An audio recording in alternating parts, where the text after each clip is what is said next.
you have reached is the Is It Just Me podcast. This is Brill, coming to you live from just a couple of days after I recorded this quite interesting conversation between a friend of mine. His name is Mike. I will let him introduce himself on the podcast, but, this is the intro. This podcast is brought to you by a bunch of fake ads that I have yet to create. So if anyone's out there listening, commenting, give me some ad space. Give me an idea. At least make it sound funny. But yeah, so this is a pretty cool, it's a pretty long podcast I had with a very interesting friend of mine. And just listen to him basically just school me in this podcast. I'm just trying to annotate and give him my point of view. But it's really just, I'm really just trying to get him to open up. And I don't know why I'm talking about this. Just shut up and listen. All right, so it is January something. This is the Is It Just Me podcast. I have a special guest for you. This is Mike. You want to go ahead and introduce yourself real quick? Yeah, Mike Morris. Mike Morris. How you doing, man? Doing pretty good, man. How about yourself? That's not bad, dude. We barely threw this shit together, or I barely threw it together. I hope I have everything in here that we need. There's way too much water on the floor right there. I didn't, expect you to bring your own, but just in case we need to. I got my coffee right here, ready to do this dance. Let's do it, man. I'm ready. Looking forward to it. All right, Mike. So, welcome to the Is It Just Me podcast. This interview is going to be me surrounding you with questions until we can get to know you and hopefully do some promos for you. And then, you can always share it with your friends and whatnot too. Encouraged is what I would say. But so back to that question. Tell me a little bit about yourself. Well, just to kind of keep it a long story short and a short story even shorter. I was predominantly raised in Las Vegas, but in different parts of Las Vegas, north, west, east. And for anyone that's familiar with Vegas, it's a very unique city. And that's the interesting part of the dynamic of, the way I would kind of view life in general. Like when you're young and you're kind of growing up in a certain atmosphere, you're not aware of either how common it is or how unique it is because that's all you know. You don't have much to compare it to. But from Vegas, I spent some time with my father in Valencia, Magic Mountain area, for those of you that are familiar with that area. And was in the Navy for 8 years, spent my time as a corpsman in the Navy, went through the whole boot camp pipeline thing, boot camp, field med school, trained with the Marines. Lucked out, got stationed in Pearl Harbor, Hawaii for a little bit, and came back to Camp Pendleton for my last 2 years. That's where I've been pretty much since. We're talking 2009. And then after that, I went ahead and went to school for 4 years at FITM, Fashion Institute of Design and Merchandising. And the whole idea with that was just to kind of network. I had a clothing company at the time, so it was just to pretty much network and market and promote what I was doing. So I spent 2 years Orange County, another 2 in LA, and had to fall back on the pharmacy tech thing. So here I am, Oceanside, California.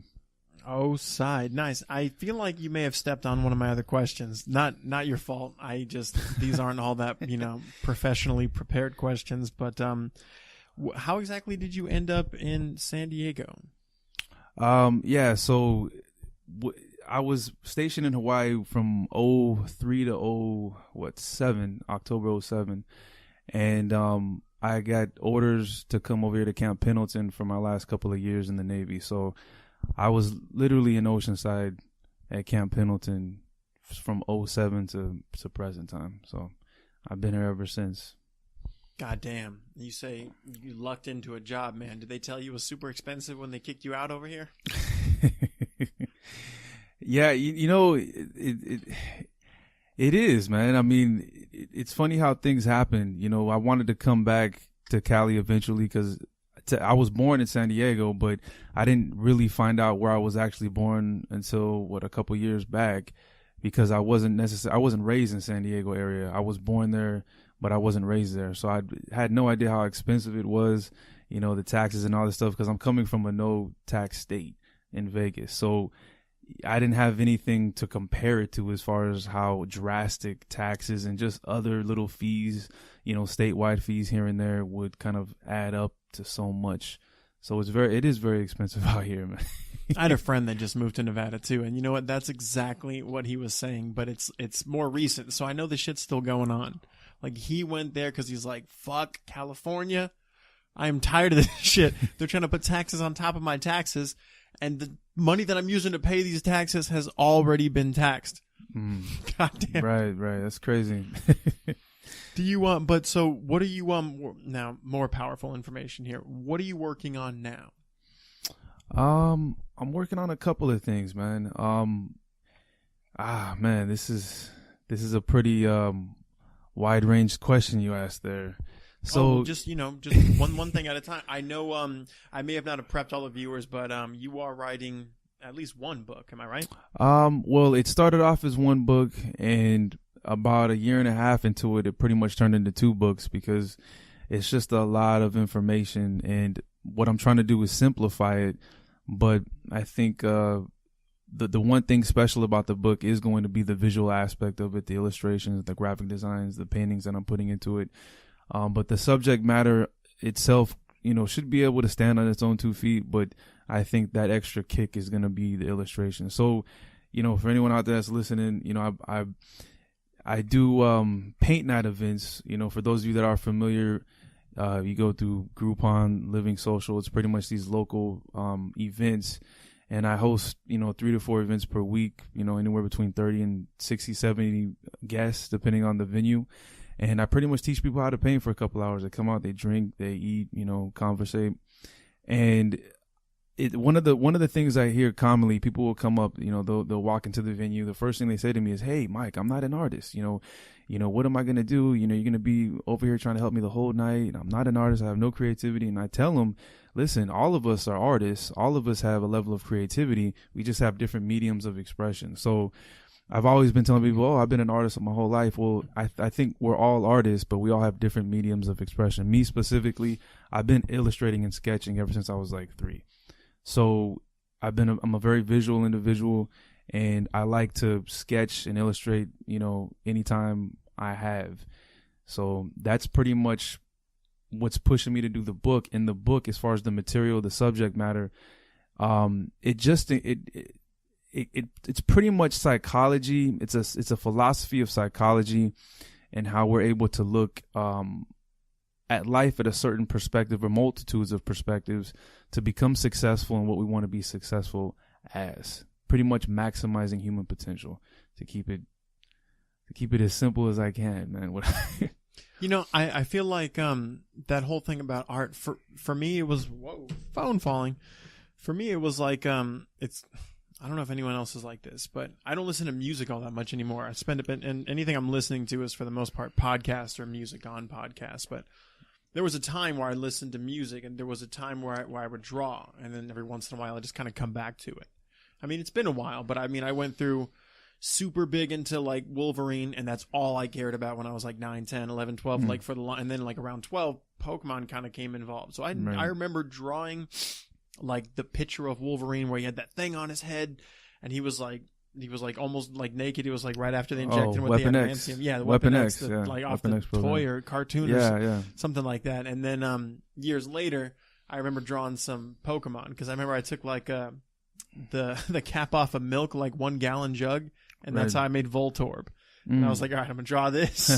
I mean, that was a really shitty part. I also did Charmeleon, goddammit. But see, that's what I'm talking about. Yeah, man. it's there. You just like, I don't spend a lot of time tapping into that part of my whatever. That's expression. what I'm talking about. I think a lot of us. It's fun. I know you got your lineup of questions there, and don't let me rush you through it.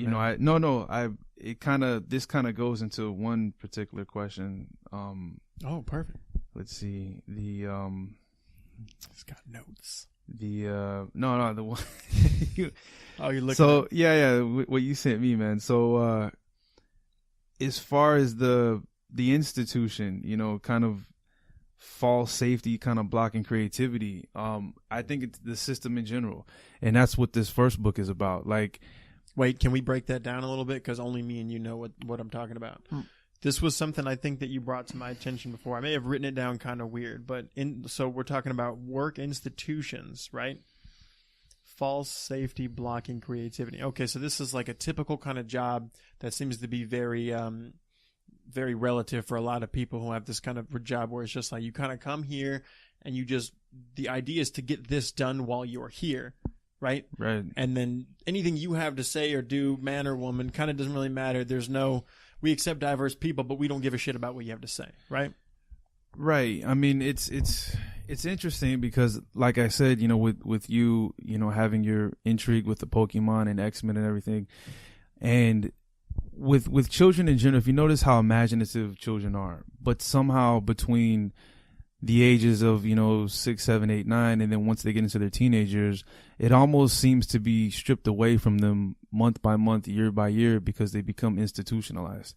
These artificial expectations seem to be brought up to their attention, whether it be by their own parents, whether it be by their own friends, and influenced by their friends' parents, whether it be by whatever school they're a part of, teachers, parts of people in their community.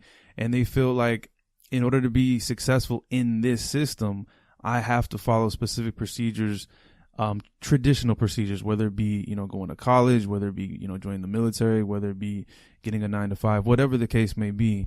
And I think that's a big problem here, because we all have, to me, a very intriguing creative value to add to humanity in general, but we're overlooking and undermining our own abilities. And then we end up working 9-to-5 at a place perhaps we don't want to work, or maybe going to school, studying something we're not sure if we want to study, but just plugging in time. But all of a sudden we're kind of under a contract. We have fees to pay, bills to pay.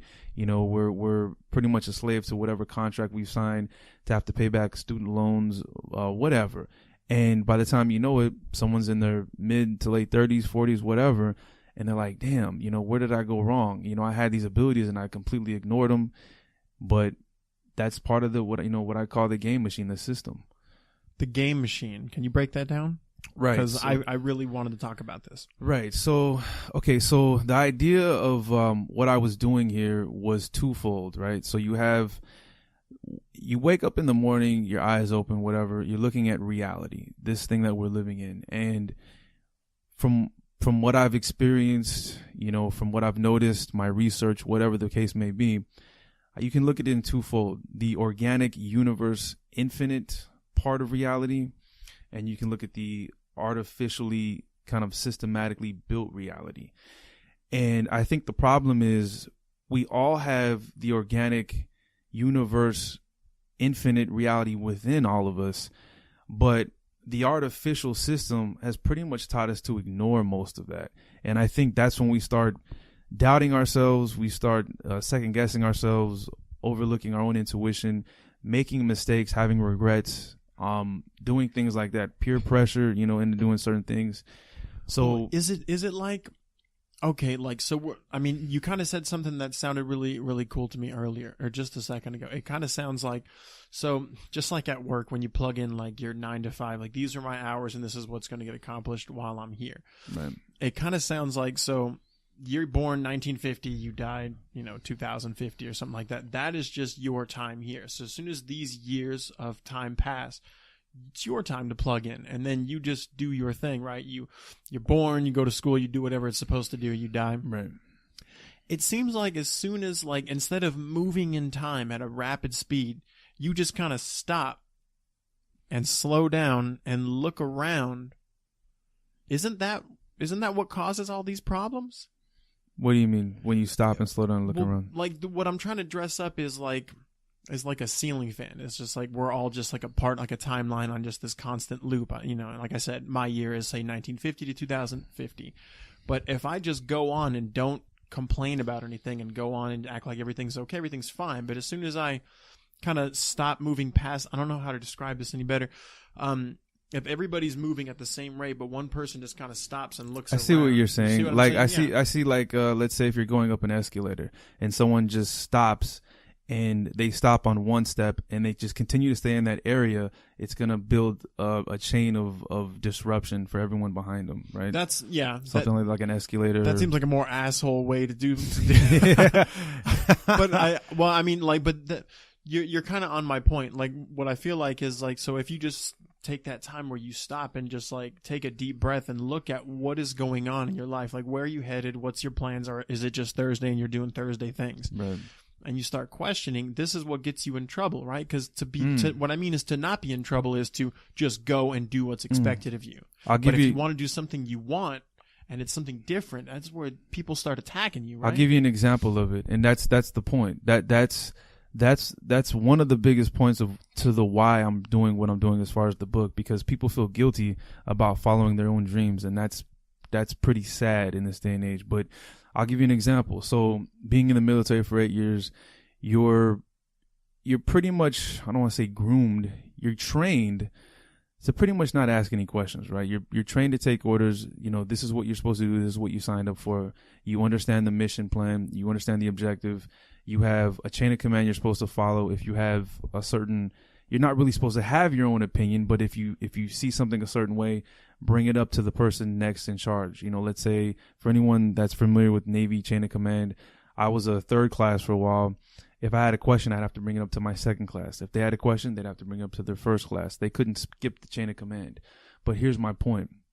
When I was in boot camp, what if you did? Like, there's got to be a penalty for that, right? If you did, you're breaking the chain of command, and you can go to captain's mast or something like that. What does that mean? Captain's mast is pretty much like the Navy's version of some kind of a form of judicial punishment, to where the captain of your whole command acts as a judge, and the jury could be either higher ranked staff members. Like in my situation, there were officers, there were commanders, chiefs that were representing the command, and there were chiefs and commanders that were representing me because they worked with me. But yeah, and then one of the punishments could be restriction, could be deduction in rank, so on and so forth. So they just look at you as completely negative just because you skipped a line of command to give you information. Because that's the law of the land. Like, that's it. I mean, they have specific rules, specific things you have to follow, and there's a code of conduct. And if you break that code of conduct, you're going to be held accountable for it. But my whole thing, my specific example is when I was in Hawaii. This is literally where we started this clothing company that I had before. And what I was doing was simply just doing tattoo designs. And this whole idea started actually in boot camp, where I would just doodle on my training book. And just like you were saying, with Weapon X, with Logan, with the Pokemon thing, that's never changed. I think I was 19 when I was in boot camp. That was always in me. So I'm literally in boot camp. This is a month and a half after 9/11. So this is just straight up, we're going to straight war. We are being trained to go to war. No ifs, ands, and buts about it. And here I am. My imagination is running wild. I'm doodling on my training guide, and guys are noticing. And then one guy came up to me. He's like, "Yo, man, I got this crazy idea, for a tattoo. You think you can hook me up?" So I did a tattoo design for him, and I found myself doing about 4 or 5.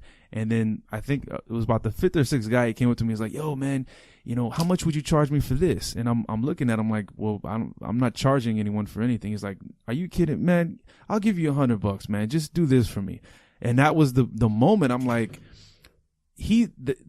my surrounding environment literally just put value on my abilities that I've had my entire life, that no one really took notice of because I lived in such a chaotic environment. So at that moment, I realized there's something I have to offer, humanity or just people around me in general. So I started doing tattoo designs, charging people $25 to $100 depending on the amount of detail in the tattoo design. When I was in Hawaii, it kind of got around. One dude was doing a clothing company. He needed a fashion designer. He found me. I worked with him for a little bit. My point is, this was completely out of what we're being trained and what we're supposed to be doing in the military. So I'm making money outside of the military on base. I'm selling, clothes. I'm selling tattoo designs.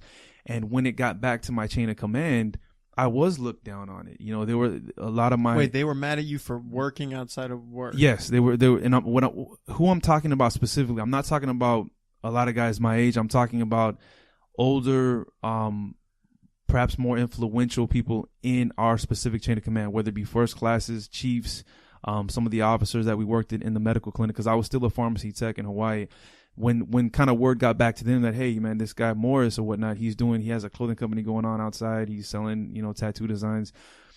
A lot of them, people that I was working with, they're like, hey, if you put that time into, pursuing a college degree, maybe you could become an officer. If you took some of that time and put it into trying to make rank, maybe you'd make more money as a third class or perhaps second class or first class. See, and this is it. So they were literally redirecting my ambition to fit their system.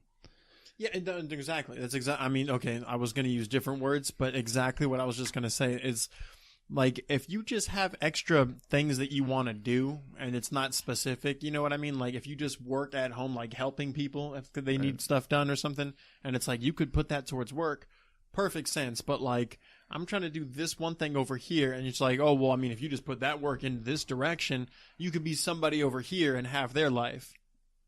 Oh, yeah, no shit. Right. Yeah, I'm pretty sure we all have that opportunity, but, like, who wants to be that person? Like, there's only one of, I don't know the numbers exactly, but I'm assuming there's one of you for at least 10 of us. So it's like, I mean, what are the odds all 10 of us want that? Right. Why are you trying to drag me in? Are you getting some kind of bonus if I take your job? Right. See, that's the thing, man. And what's so funny about it is none of this was against any military rules or regulations. They actually have a term for it. It's called moonlighting. If you can actually use your skill set, whatever you're doing in the military, to get a part-time job out in town. You just have to have the permission of your chain of command. You have to go through them. If you use the same skills that you gained from the military, right? So what? I mean, if you just did some like Quickie Mart or something like that, you just worked over there, that wouldn't count as moonlighting? They would still title it as moonlighting, but you still have to go to the chain of command. But most people would want to use their own skill set. Like, for instance, I was in the pharmacy. So let's say if there was a part-time job, from the hours between 6 and 10 at like a local CVS in Hawaii, and someone needed to make a little bit more money on the side, they'd be like, hey, I'm going to put in what they call the chit. And all that is just asking your commander and your head of department for approval from the whole entire command, the chain of command, to let you go off base from these hours to work and make more money out in town. Damn, that's a lot of approval. But once again, and it does take some time, and you have to go through the process, and that's why it was kind of frowned upon what I was doing.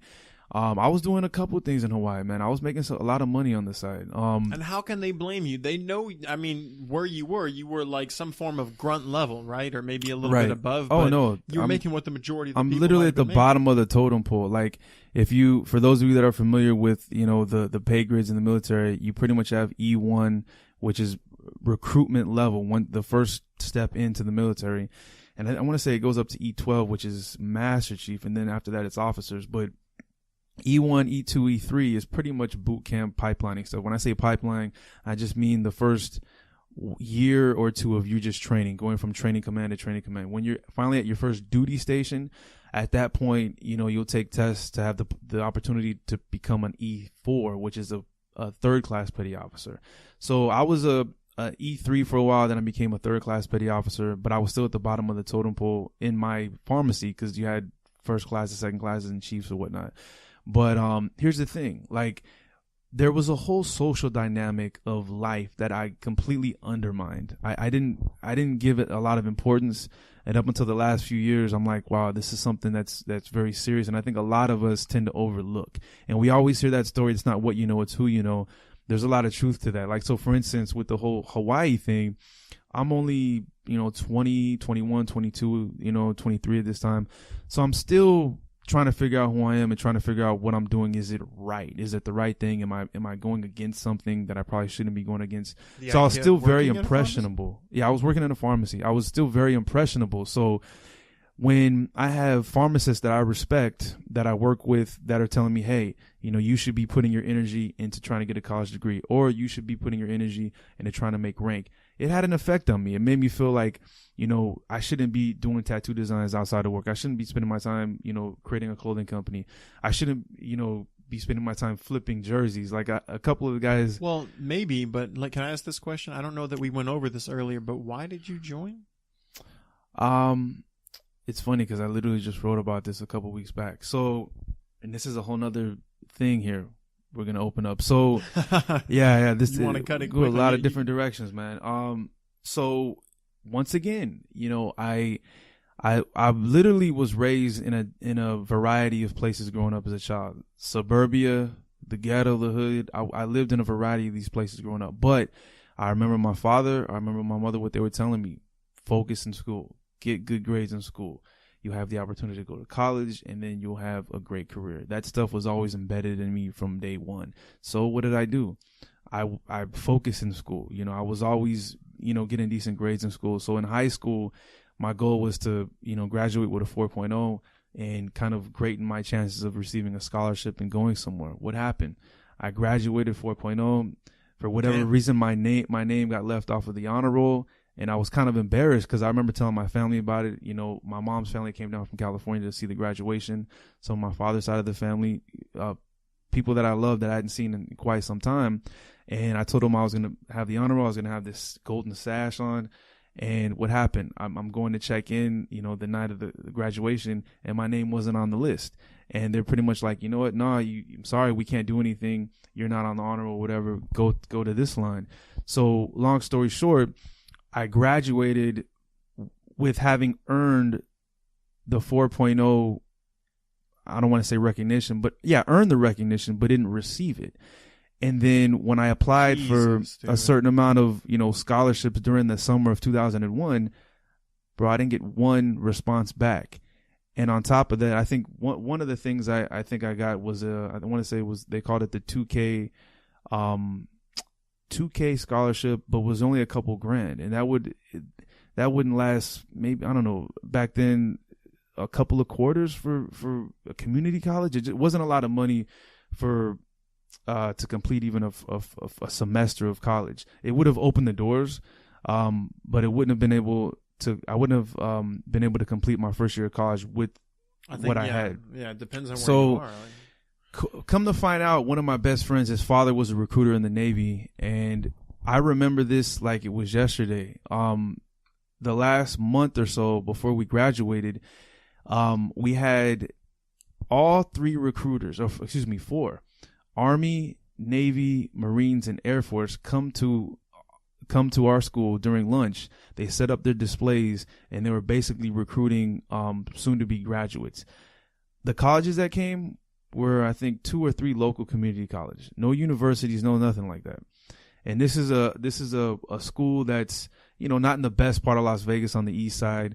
At the time, I'm not thinking of stuff like that. I don't have a concept of bad communities, economic system. I'm not thinking like that. I'm thinking about, what are my opportunities as far as being, 4.0 GPA, being able to go to different colleges, and I'm not seeing that in front of me. So my best friend was telling me, hey man, go see my dad. There's a lot of opportunities in the Navy. They'll fund your way through college. And that's how that came about. I went to his father's office. I spoke to him. I ended up actually going to MEPRS in San Diego literally 2 or 3 weeks before 9/11. And during the time I was actually working at a 24-hour cafe at the Riviera Hotel and Casino in Vegas, doing graveyard shift, bussing tables. And that was another situation in itself. But the whole idea was I joined the Navy to go to college. And I understood the risk and everything as far as the military. But then when 9/11 happened, it completely changed the dynamics of being in the military just like that with a snap of a finger. I remember going home and my mom just breaking down crying like, Mio, I don't want you to die. I don't want you to die. I'm like, oh, don't worry. I'm not going to die. In the back of my head, I'm like, damn, I might die. But I'm trying to cheer her up and just let her know that's not going to be the case. But in the back of my head, I'm like, yeah, it might be the case. And at the time I was 19. Yeah, it could be. Jesus. Actually 18. I was 18 during that time. I turned 19 a couple of days before taking the flight to boot camp. Fuck. So you ended up like signing up. Am I getting this right? You ended up signing up before that happened, and therefore you were kind of right. I signed up. I signed up when I was 18. I want to say this was towards the end of August because I had just started my first job, bussing tables, and then 9/11 happened, and it was like, ooh, it's on, man. God damn. So, I always have to bring this up, and I don't know if I've done this on the podcast, but that's a terrible 9/11 story. My end of 9/11 was hilarious to me. I was 15 at the time. A couple of years difference, basically the same, but at that time, it's a big difference. At 15, I can't do shit. Yeah. I was a sophomore in high school. I remember it was we were. So this is on 9/11, right? Right. So it's time to give current events, and for those of you who didn't grow up in school the same time I did, we just grabbed shit from the newspaper from the night before or the day of. We'd be staring at the television going, what happened? This shit's going down in like 6 hours. Not 9/11, but this current event is going down in like 6 hours. I remember the current event thing. And so I was just flipping through the newspaper. And then I was like, man, it's almost my turn. I'm not ready for this. And the teacher's like, hey, man, you're up next. And I was like, man. He's like, come on. And I just got up there and he comes up to me and he like puts his hand on my shoulder and he goes, hey, after this, go see the principal. And I was like, oh, dude, like, and I'm a complainer. I'm known for complaining this since day one of being born on this goddamn earth. I was talking shit. I thought I was complaining so much. And this is high school. I was at a new high school this year. I thought he was like, all right, well, after this, you're in trouble, bitch. And I was just like, oh, man. So I think it's super funny because, like, all right, after that, I found out 9/11 happened. Did not know about it beforehand. Didn't have a smartphone. I think this was before that. But if that happened anytime, like just a couple years later, or if the current event was due the next day, everybody would have been there. Ooh, current event. I got a current event. You guys don't know what happened yesterday? I'll tell you what happened yesterday. Right. Oh, that was really weird timing, but I just had to bust that out. Yeah, that's nuts, man. I remember the current events. It was pretty much, that's what high school was, by the way, for those of you that were raised, in the 90s, for the better part of your childhood. It was book reports and current events. Yeah, book reports were also done. That's when you do the thing where you're looking at the front of the book and then you flip it the opposite way so you can see the spine and you can see the back of the book. And then you get the synopsis. That's what my book report was based on, the back of the book. And I actually got called out. Actually got called out in the middle of a presentation in the sixth grade. My sixth grade. Actually, no, this was eighth grade. And I got up there. It's funny how we talk about like me being an artist and everything. My illustrations completely saved my whole my education in middle school because I didn't like reading at all. And yeah, a lot of reading was going on in the 7th and 8th grade without me being a part of it. So I'd go to the library, we'd get our books or whatever. I would look at the back of the book and just kind of restructure the whole synopsis and the summary of it, and hope to God the characters' names. And hope to God that the teacher had never heard of this book, had never realized what this book is about. And then I would kind of I would look at the cover of the page and kind of reimagine some of the characters based on the cover. And what I would do is I would get a big poster board and I would draw and illustrate all these crazy characters, and that'd be a big part of my presentation. Oh shit, yeah. So you're taking when I went up there and I'm showing them this, and I'm literally making up the story of the book report based on this synopsis. This is brilliant. And I was able to get through with a lot of B+ because of that, not knowing shit. Dude, that is nice. Yeah, I bet it's probably also because you were probably an artist at that point. So like a lot. I mean, if you were just drawing stick figures, I'd probably give it C+, B- to that one. But the problem is time decorating. That's awesome. Yeah, it caught up to me though one time when I randomly picked this book that I felt that no one had ever heard of called Lord of the Flies, but didn't realize that these teachers did, pretty much base some of their curriculum on it in years past. And I went up there and did the same thing. And at the end, everyone, the kids were clapping and everything. But then when I sat down, the teacher just walked up to me, tapped me on the shoulder, and was like, I need to speak to you after class, Mike. And I'm like, oh God. And I go back there and she's like, where did you come up with such an elaborate story? Because everything you said has absolutely nothing to do with this book. Well, there was a lord. There was just a swarm of flies that was always around him. He was like Linus from, or was it a Pigpen character from? Well, I liked Peter Pan and I liked Hook and everything, and I read a little bit of the Lord of the Flies, and I pretty much just kind of based my story on what I knew about the Lost Boys and Peter Pan. And she was just like, yeah, nah, man, this is a different story, and obviously you did not read this book, so you failed miserably. She's like, I'll give you a D- because of the effort you put into your illustrations, but that's it. But nah, man. So yeah, I mean, I think, and that's the point I try to make, when I do these events or whatnot. People come in and they walk in just, hey, I'm not an illustrator, I'm not a creator, I don't have an artistic bone in my body. And my whole thing to them is just, we're all creative. We just have different mediums of expression, and you've been overlooking yours. I mean, some people like to do paint, some people like to illustrate, some people like to give their visual perspective in terms of a very creative verbal account of it. Some people are very articulate in that way. Some people like to joke around creatively. Find your creative medium. That's what I say. And offer it to the world. You know what I mean? And then you'll be repaid for it, That's kind of what I'm hoping to do. I'm all over the place myself. I wanted to, I'm trying to follow the story that I just or the story of you right here. So I think we came off with the open parenthesis of why did you end up going to the military? What were you trying to do with college? Because I know that when I went through, I had some ideas of when I was younger. I just kind of listened to. I have one parent, so it was my mom. I just listened to her, and she was a nurse, and she was like, "Go be a doctor," and I was like, "Well, I'm kind of smart."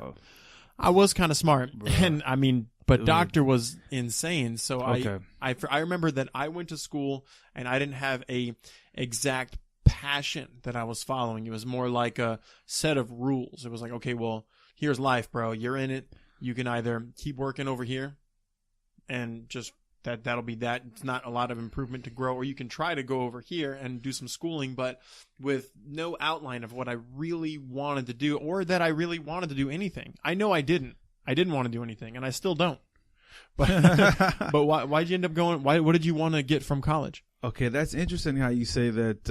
Your mother was talking about you becoming a doctor, because as far back as I can remember, I want to say I might have been 3 or 4, bro. I remember my mother saying, your nanny, which is my grandmother, my father's mom, I was very close to her. She was like my heart at that age. And unfortunately, she passed when I was still like 5. And ever since that moment, my mom was always putting it. I mean, this was like a week in, week out basis. Mio, you're going to be a doctor. Remember, nanny wanted you to be a doctor. When she was on her deathbed, she said, you said, and my mom was telling me that I said this when I was 3. I want to be a doctor, so I don't want this to happen to anyone else's grandma. She's saying I said that, so I felt like I made some kind of promise to my grandmother. How old were you? She said I was about 4, I guess, at the time when she said I made this promise or whatever, and I said that. But I remember her always saying that to me as I got over 6, 7, 10, 11, 12, whatever. So in the back of my head, I feel like, damn, am I obligated to be a doctor now because I made a promise to my grandmother on her deathbed? And I had this, and I always carried this in my heart, which sounds kind of weird. At the age of 4. Right. That's the problem. It was instilled in me.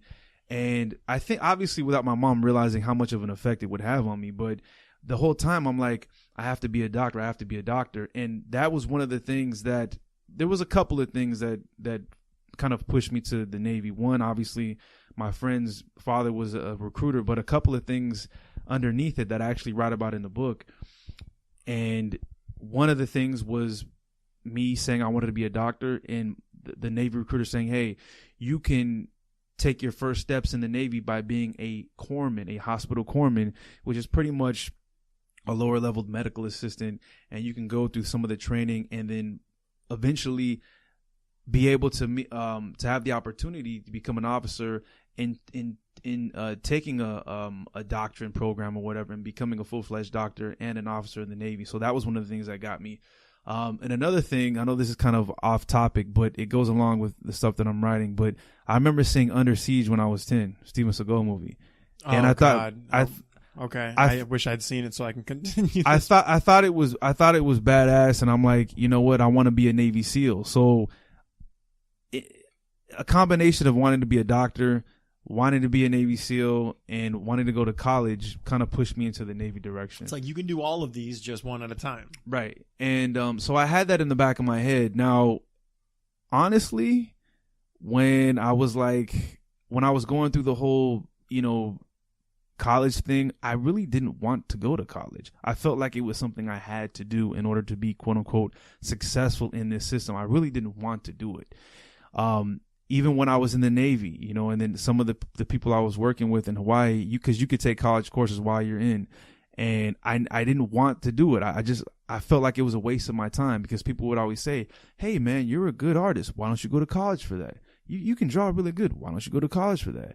And my whole argument was, why do I have to go to college if I already know how to draw good? Like, what are they going to teach me that I don't already know? Give me the connections like, that I need to become Picasso? Like, I already know how to draw. Why the hell do I need someone else teaching me how to do something I already know? There's a built-in system, you see, that's a division of labor. We came up with that, how to draw manual, and there's a blueprint schematics, and no one knows how to draw unless they do it this way. That's what I'm saying, dude. I was talking to a friend about this earlier. It's like, what seems really interesting to me at this point in my life is someone who's trying to, I don't like the idea of having to struggle, but I mean, it builds character, and it definitely kind of, I mean, lets you know who you are and how bad you really want something. But one thing, I mean, it sucks. I still think it sucks because I like cheating sometimes, but it's very interesting. Someone who's willing to, I feel like there's two paths of what you want to do with your life. You can find everything in a book or a multitude of books maybe, but outlined in a guide or whatever, you just want an outline of, you know, whatever, read this book, then that book, and these two concurrently, yada, yada.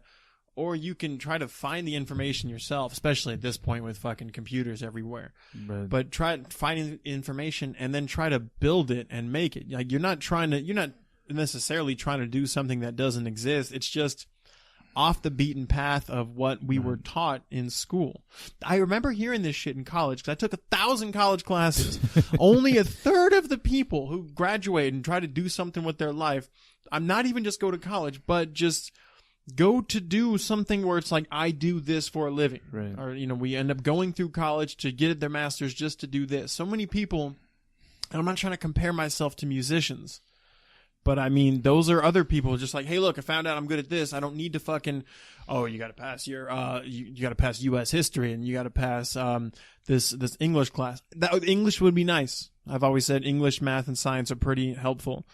Biology, all that shit too. But I mean, come on, dude. Like, history is important, but not necessarily to every person. Right. It's not useful to every person. Just like doing fucking anything beyond algebra is not useful to every person. And I mean, come on, am I wrong? Like, why the fuck No. did Alice? Again, I'm overstretching, but Alice Cooper doesn't know half the shit I know. Right. Okay. About school. I love how you just said that. There's 2 points I want to hit or respond to from what you said. How you just started this part of what you were talking about, and how you ended it. The first part, when you said about illustrations, there's some built-in, you know, mechanism in the system you have to go through. What's funny is, another thing I write about is what I call paradigm shifts. And a couple of those things kind of go into the paradigm shifts, whether a human realization or a social perspective change in climate, the way we look at things, and what acts as a catalyst to help boost that perspective change. In this case, being technology. So, for instance, I remember watching an episode of Full House in like 91, 92, something like that. And the family went to Florida to Walt Disney World for the weekend or whatnot. And on the episode, they showed how they actually did the animation. And I looked at my mom. I'm like, Mom, I want to do that. I think I could do that. And then she was like, hey, you know, well, why don't you write a letter to Walt Disney? Write a letter to the organization and we'll send it. And I looked at her, I'm like, I didn't believe her. I'm like, Mom, what are you talking about? Write a letter to Disney. That's not going to work. And I never wrote the letter because I just flat out didn't believe her. Yeah, that's a good idea. And here's the problem though. So back then, she had a point. You know, I should have reached out to him in any way I could have, and, you know, try to find as much resources as I could to kind of go in that direction with what I had. But here's the problem. They told me to go to college because I'm a good artist, but they didn't say why. Why is because there is a specific system here, and there's specific software programs that you'll be able to use that would be able to kind of amplify what you're doing on our platform. For instance, today, I'll give you an example for last night.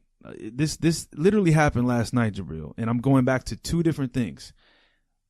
there was a guy that was leaving the event. He was like, "Hey man, I like what you're doing here. You're a good artist. I have an eye for that. I work with video games and I'm the recruiter, blah blah blah. And it's this, it's that. I work for EA Sports and I'm like, oh wow, do you have a business card? And he's like, oh no, I don't have a business card. You can just find me on LinkedIn. And then he was like, and the thing is, you have to have a certain amount of experience with this software program. You have to have a certain amount of experience in this 3D program. And you have to be able to do this and this with this software program. Mm-hmm. Before you even open up the doors and see this person's creative visual perspective, before you're able to see this person's raw talent, I'm like, you are the lousiest recruiter I've ever heard of in my life. So basically, and this guy said, he literally said, hey, and EA Sports, they actually came up with their own 3D software program for building video games. And I'm like, holy shit. So you mean to tell me you can actually go around and you're a lousy recruiter. I'm going to tell you why. You can actually go around and see someone that has a natural visual talent, that has a natural creative perspective, recruit them to come in and actually have in-house training on this quote unquote in-house software program built format, and they can actually transition into your company. But no, you don't want to do that. They already have to have a certain amount of experience with this software program and this software program, all these random barriers that they have to go through just to even have an interview with you. So that is a big issue here. So when I talk about paradigm shift, I'm talking about, even though you have the ability to draw whatever you come up with in your head with a pencil or a pen on a piece of paper, guess what? This company's not going to hire you. That company's not going to hire you. This company's not going to hire you. Why? Because you don't have the experience or the training on Adobe, the Adobe suites. Okay. Yeah. And that's a big problem. That is a huge problem. They're shooting themselves in the foot because there's a lot of talent out there that doesn't have the opportunities to even afford to have the Adobe suites in their computer, let alone go somewhere to actually afford the training it's going to cost to actually teach them. And you're telling me you actually have a software program that your company came up with. Why don't you go around recruiting people with raw talent? You can start them off by paying them cheaper because they don't have the experience with the different software programs, and you can train them in-house to become what you feel that they're best suited at being a part of your company. You're the lousiest recruiter ever. Like, I don't even want your business card if you have That's one. software shit too. It's like, you're going to end up like, we want you to be as good as you are in art, yet only use or be good at this software. It's like, dude, like, what about this software? You guys use this kind of, like, so if I want to go work for another company one day, I just kind of have to start from scratch with their software. Yeah. I don't know if a lot of it works the same, but that seems really weird. It kind of seems like, I was thinking of the term, like, was it poor artist, or a lot of artists end up, living like kind of poor because it's the starving artist, starving artist conundrum. Like, well, what starving artist is like, I have a bachelor's degree and I'm an artist. Like, probably, like, what did you get a bachelor's for? You're an artist. Like, right. What's the bachelor's in? Like, are you going to teach people art? Right. And what are they? I had an art class before. I don't remember being taught much. I remember them giving me some things to look at and go, look.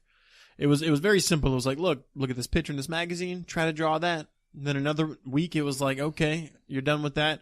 Cut this picture in half and try to draw, the half that you cut off, right? By looking at it right. And making the pictures connect. And I was like, great. Like, you're just giving me tasks.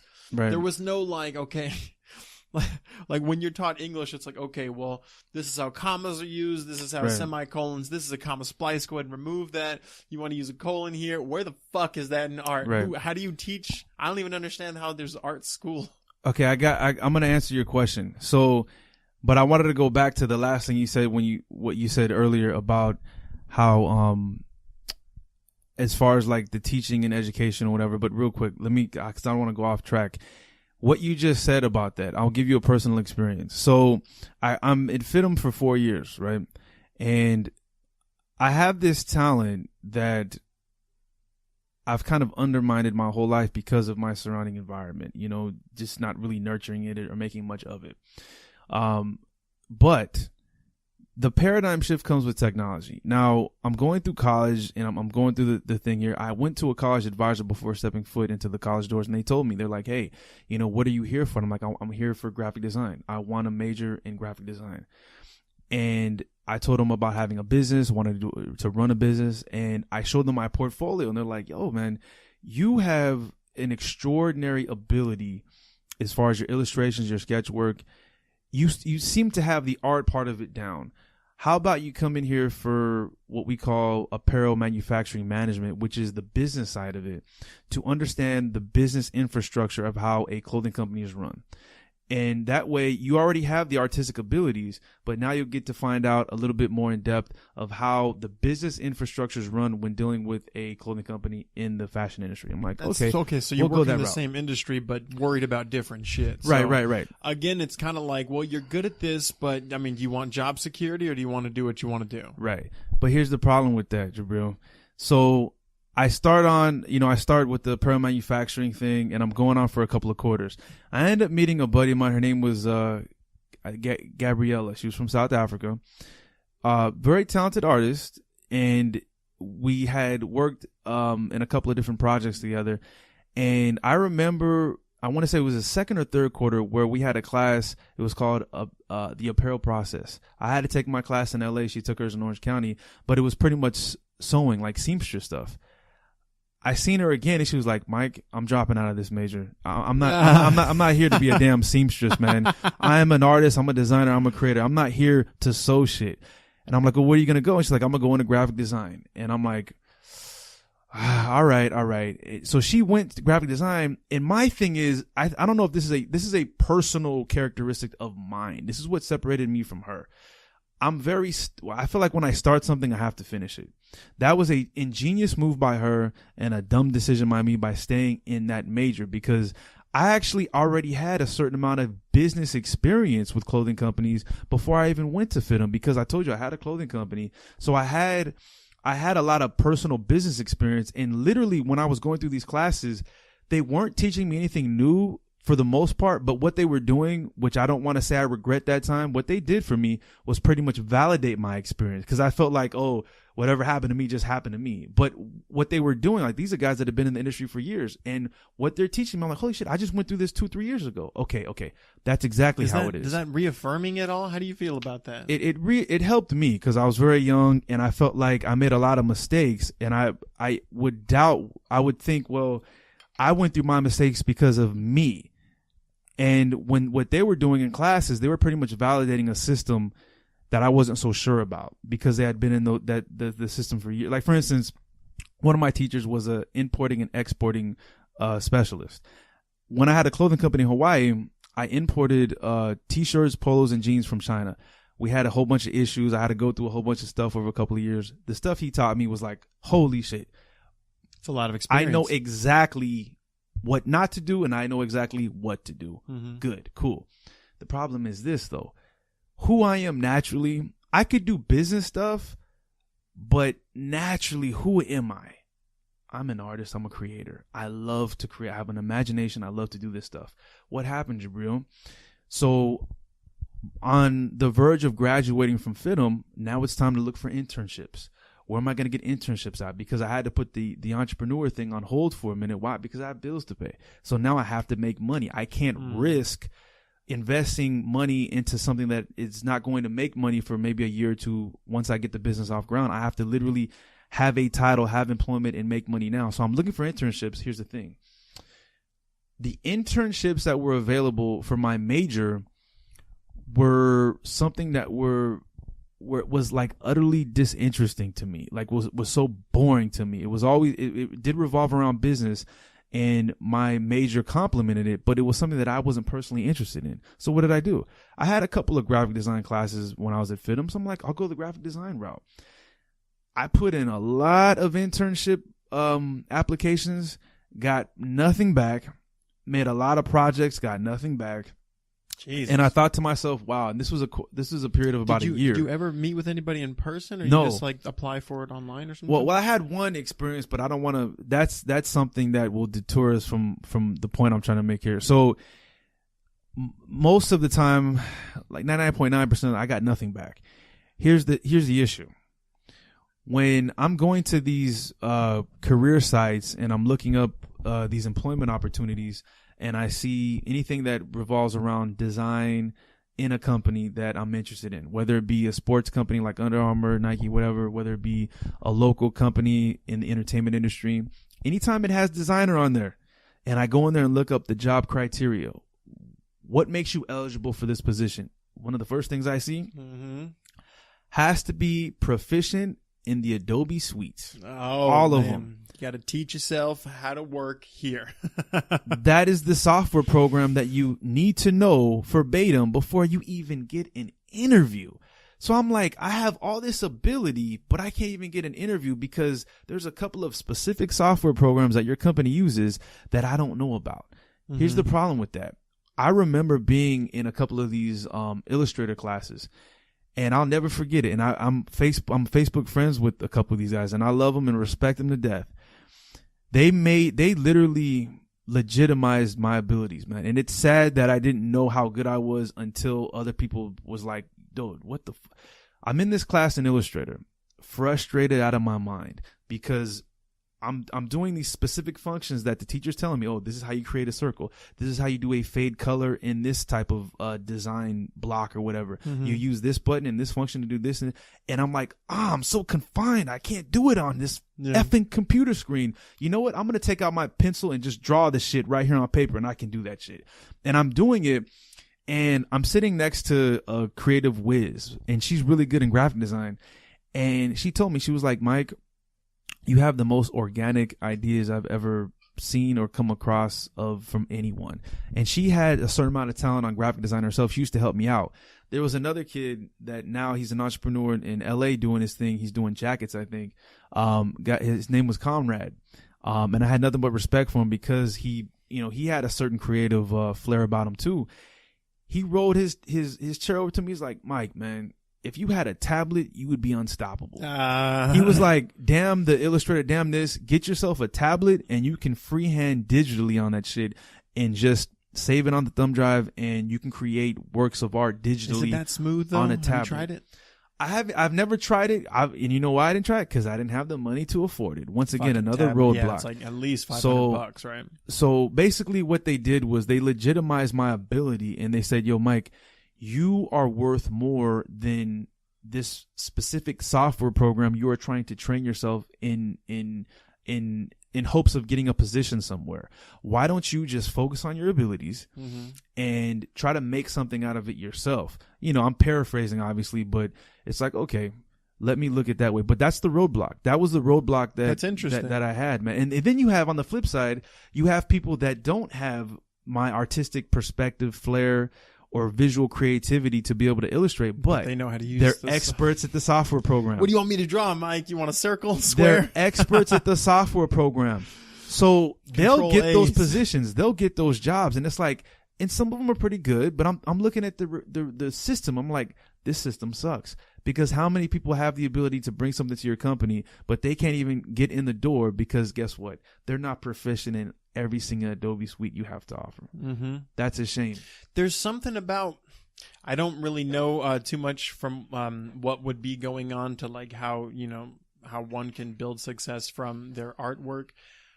Because it's really just, it's totally different from me. Like, I feel like what I do is some stupid kind of art. I mean, and it is. I feel like anything that's entertaining, it all ends up becoming art. Like watching, people play sports. Right. Listening to something. I mean, it's all different kinds, but it seems to me that like they're trying to get you to fill out. And this is what I don't understand. Now, I'm stupid here, so try to follow me. But it seems like at jobs and shit, you kind of, it's totally a bureaucracy. It's a division of labor, and you do this, and it's really it. Like, kind of like you were saying in the military before, but I don't know if you'd get scolded for jumping above your boss, but you worry about this, and when something stops you from doing your job, inform your superior about it, essentially, right? But when it comes to school, because I've noticed that, and everyone kind of notices this, once it's like you try to get your graduate or your undergrad, it's like, why do I have to take all these separate fucking classes? They're trying to get you, I mean, not separate, but I mean like, okay, well, what's your major? Art. All right, well, you need to take art, science, biology, math, you need PE. What the fuck are you talking about? Where did PE come into Right. this? Like, no, everyone needs to be a fully, like, developed, like, the way we construct, because apparently high school wasn't enough. So it's like, over here, you're trying to get this job where you're trying to get a career where you can use your art, and they're like, okay, well, you need to be good at this, and you need to sell yourself in this direction. Are you good with this? Look, motherfucker, I can have someone, I'm assuming, I don't know, I can have someone do this for me. At some point, like me, making this podcast, and the people that help me, like, there's a lot that needs to get done in full circle, and I don't like it. Like, I don't mind doing the editing. I love, doing the open mic myself, but there's stuff in between, like either gathering information, putting it in an order that you can read it in English. That's so difficult for me, and I don't like being the one in charge of it. I'd rather divide the labor up and go, hey, I don't need to be good at everything. They want you to be good at everything so you can do one thing. What happened to just being a savant? Yeah.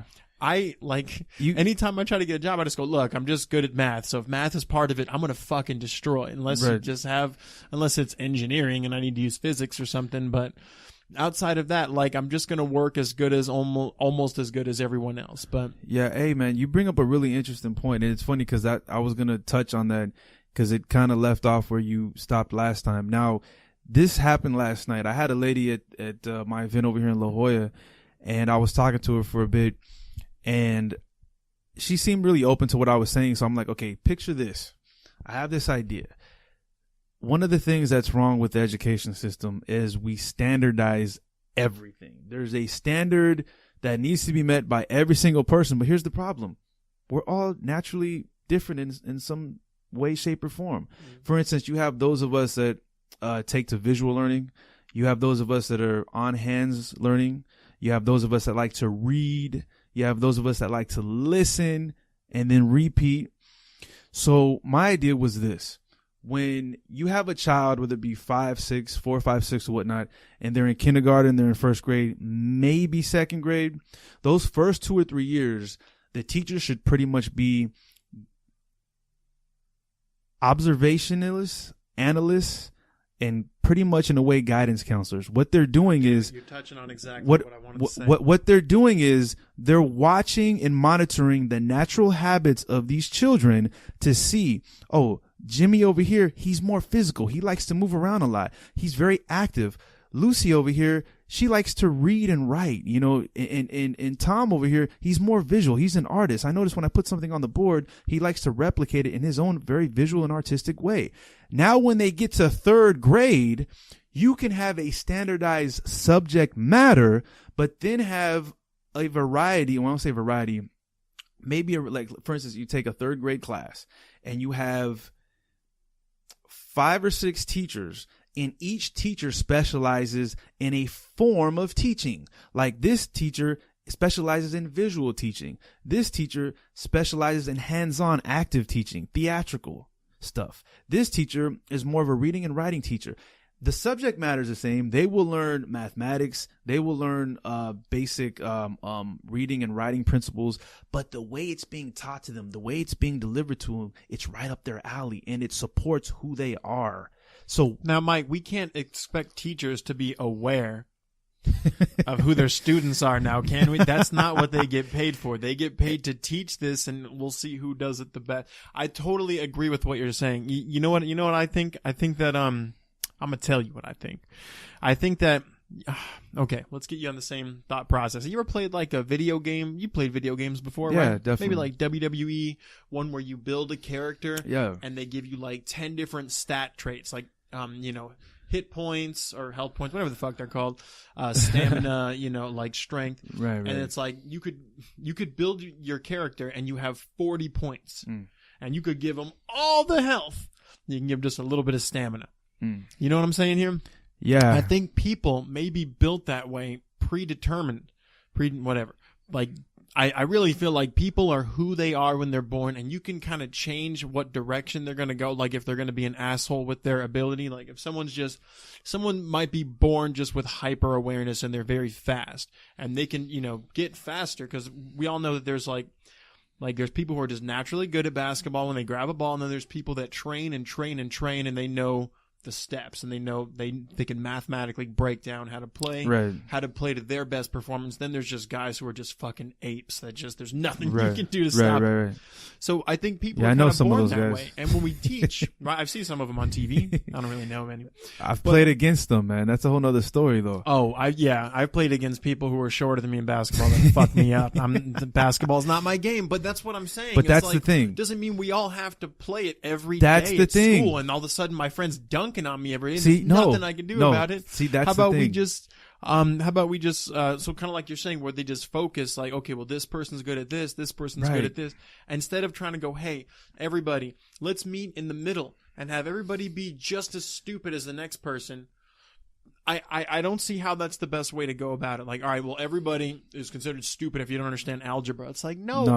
I'm not smart at a lot of things. How about I be really good at one or two things? Yeah. And then have us vote, and then we'll see how diverse the votes are. Yeah, it's the way it's being delivered, and it's the natural ability of the child itself that's being neglected. Like, you know, in my particular situation, if I notice and I go back to elementary, you know, I still used to doodle on all my stuff, and I would never pay attention when we're going over like book reports. I hated reading, man. Like, I absolutely despised reading.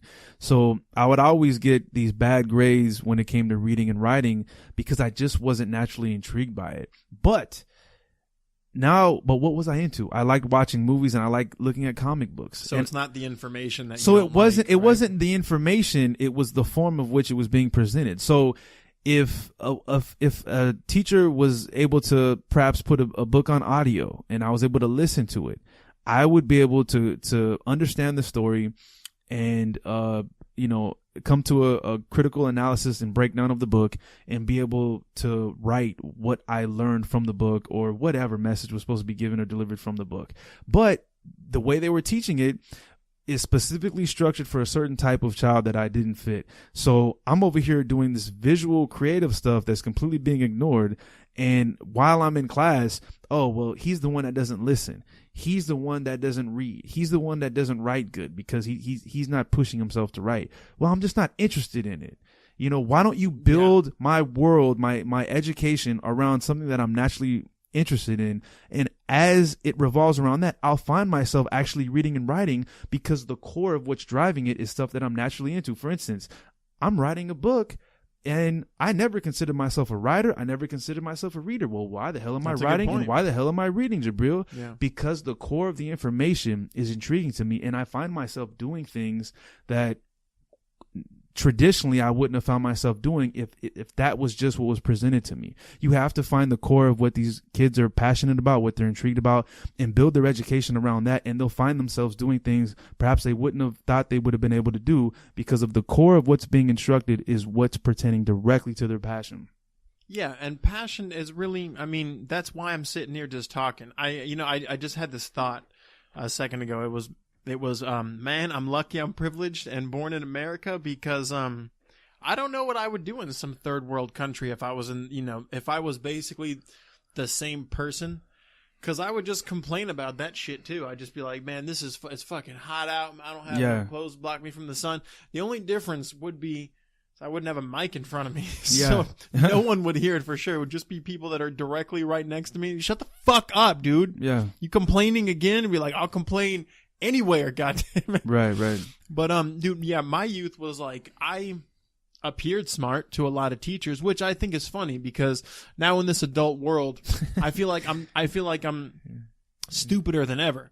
I feel like there's things that I get better than other people or things that I understand. A lot of it's just what's shown to me. I'm not the biggest fan of reading either, but I mean, like I picked up on math a lot because they would write it on the board. You can't like hide math. I mean, you could, but I mean, like when you're trying to teach it, there's no like, it's not like, okay, read this on your own. It's like, okay, let's write this on the board. I would see 10, that, and this happens repetitively. I was like, oh, that's called a repetition. I get that equals that. And I was like moving on. So if I wasn't just kicking ass at math and being like kind of fast and responsive to it, I was being a goofball. I was the biggest part of my life that I can remember as a child or in elementary school was around 94, 95. Beavis and Butthead was huge to me. I watched it as much as I could with my family or, whenever it was on. Yeah. And it was hilarious. It was entertaining. It was funny to me. So Shut up, Beavis. Yeah. Hey, buddy. Shut up. Dude, like they have comics and shit now, and it's stupid as shit. But either way, it hit me in a way that's like, that's it. That's all I want to do. Hit him in a way. It was just like regurgitating what I had read, but at the same time, I was just trying to. He regurgitated. Did you hear that, Beavis? Yeah. He regurgitated all over his face. I fucking love that shit.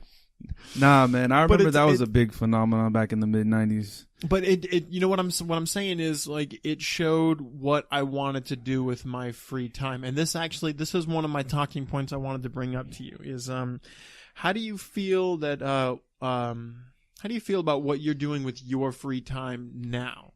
And not necessarily just that, like what people do with their free time. Cause I know you end up, not you per se, but like when you end up coming into contact with somebody, say you're calling somebody over the phone, you can kind of get an idea of what's going on versus their mentality and yours. And it's definitely. like, I don't want to just speak for you, but I know a little bit about you, and I know that you try to work on yourself. You're not just like some young kid who thinks he knows it all. You live your life and you realize that you don't know everything, and this is why you're learning things the hard way, which is ultimately, to me, the strongest way to learn them. Definitely. It's funny, man, because on my list here, I thought we were going to open up with this question, so I couldn't wait to get to this one. Sorry. No, but the free time thing, it's funny, that term free time. So when I'm talking about the game machine or the system or the matrix or whatever we would refer to it as, in the structure of the book, because I kind of went over it a little bit, but basic structure of the book is, the first part of it is just the structure of the game machine. I have the houses of the game machine. I have the archetypes it creates. I have the strategies behind the idea of the why of the game machine, and the tactical implementation of how they push these strategies and how they make these archetypes. Now, one of the parts of, or the structures of the game machine is what I call the house of society. And one of the programs of society I have is communication and language. And some of the language and the words that we use that pretty much, I don't want to either manipulate or even construct, depending on the age group of who we're talking to, a perspective. The free time perspective, I'm writing about how that would create an inferiority complex, in a sense where, in order to have free time, that means on the opposite end of the spectrum, you have a certain amount of confined time, of time that you're doing, but you're doing perhaps at someone else's will. So the whole idea of even having free time means that most, if not a certain part of your life, is spent either in confinement or in labor, doing something that perhaps you feel like you're forced to do. So the idea, even the word itself of free time, is to me what constructs an inferiority complex. So for instance, what I do with my free time, I feel like free time is never free. The time that we have, we're eventually going to pay for in one form or another. So for instance, you talk about some of the people we would speak to on the phone. So you take a 75-year-old in Delaware that has back problems. He can't even, he could barely stand up. He can't even put his shoes on by himself. He needs help. But what is it? This man is a spirit. He is a very strong spirit. He's a very willful spirit. He has a lot of pride. At one point in his life, he perhaps had the ability to be an Olympic track star, but what did he do? He liked girls. He liked drinking. And what did he do? He ended up spending his quote-unquote free time doing that and not investing in his own natural, universal, what some would call God-given gifts or talents. And he didn't go that route. Now he is paying for wasting that quote-unquote free time. So for instance, on a day like today, this is a Sunday, I get the most sleep a week between Saturday night and Sunday morning. So I got a good 8 hours of sleep. So I feel good. But my day, from the time I wake up at 8 o'clock in the morning to the time I go to bed tonight, maybe, 11 o'clock, there is no such thing as free time to me. So this 2 hours of podcasts normally would have been spent to me either working out for an hour and perhaps writing, or maybe writing for 2 hours, or maybe illustrating for an hour and writing for another hour. This podcast to me, because some people are like, well, isn't that your free time? Because technically you're off of work. You know, you don't have any responsibilities outside of what you're doing. Isn't this your free time? And I'm like, no, it's not my free time, because this is time that I'm spending. This is quality time we're having here. I'm giving my perspective, a unique perspective. Some can say I'm marketing a book.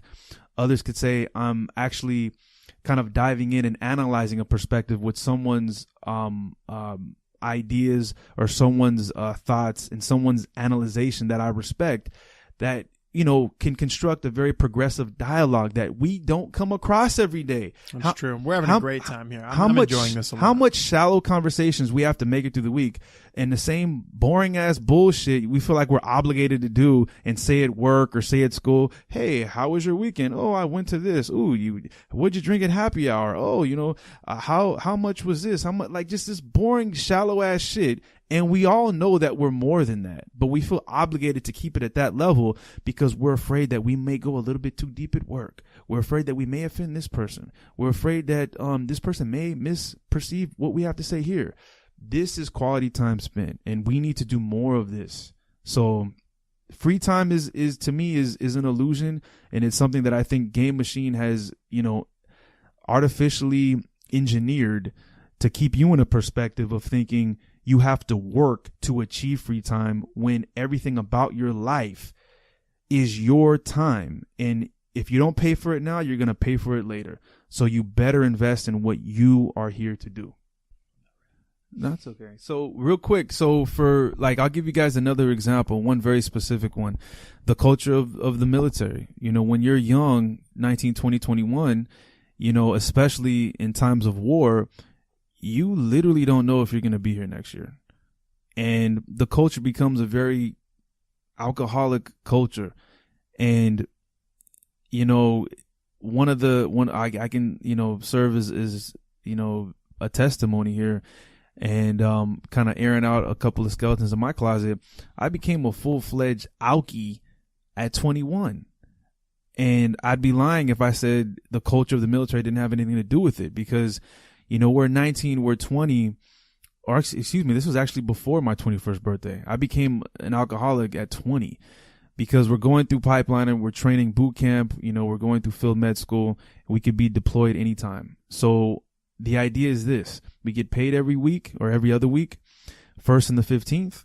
What do?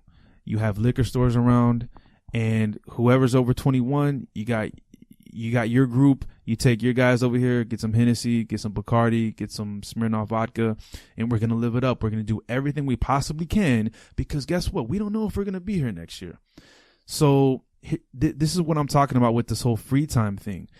Back then, it could be debated whether or not time was wasted when a lot of us young military guys were back here in the States training, because all that money that was made was going right back to the system, whether it be through drinking, whether it be through hotels, whether it be through clubs, going out, just living life. Some people don't regret it because they feel like they did what they felt they wanted to do.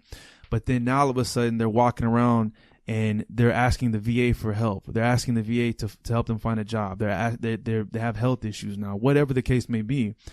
But we were making a certain amount of money per year and all expenses were paid for. So for instance, I'm an E3 living in the barracks.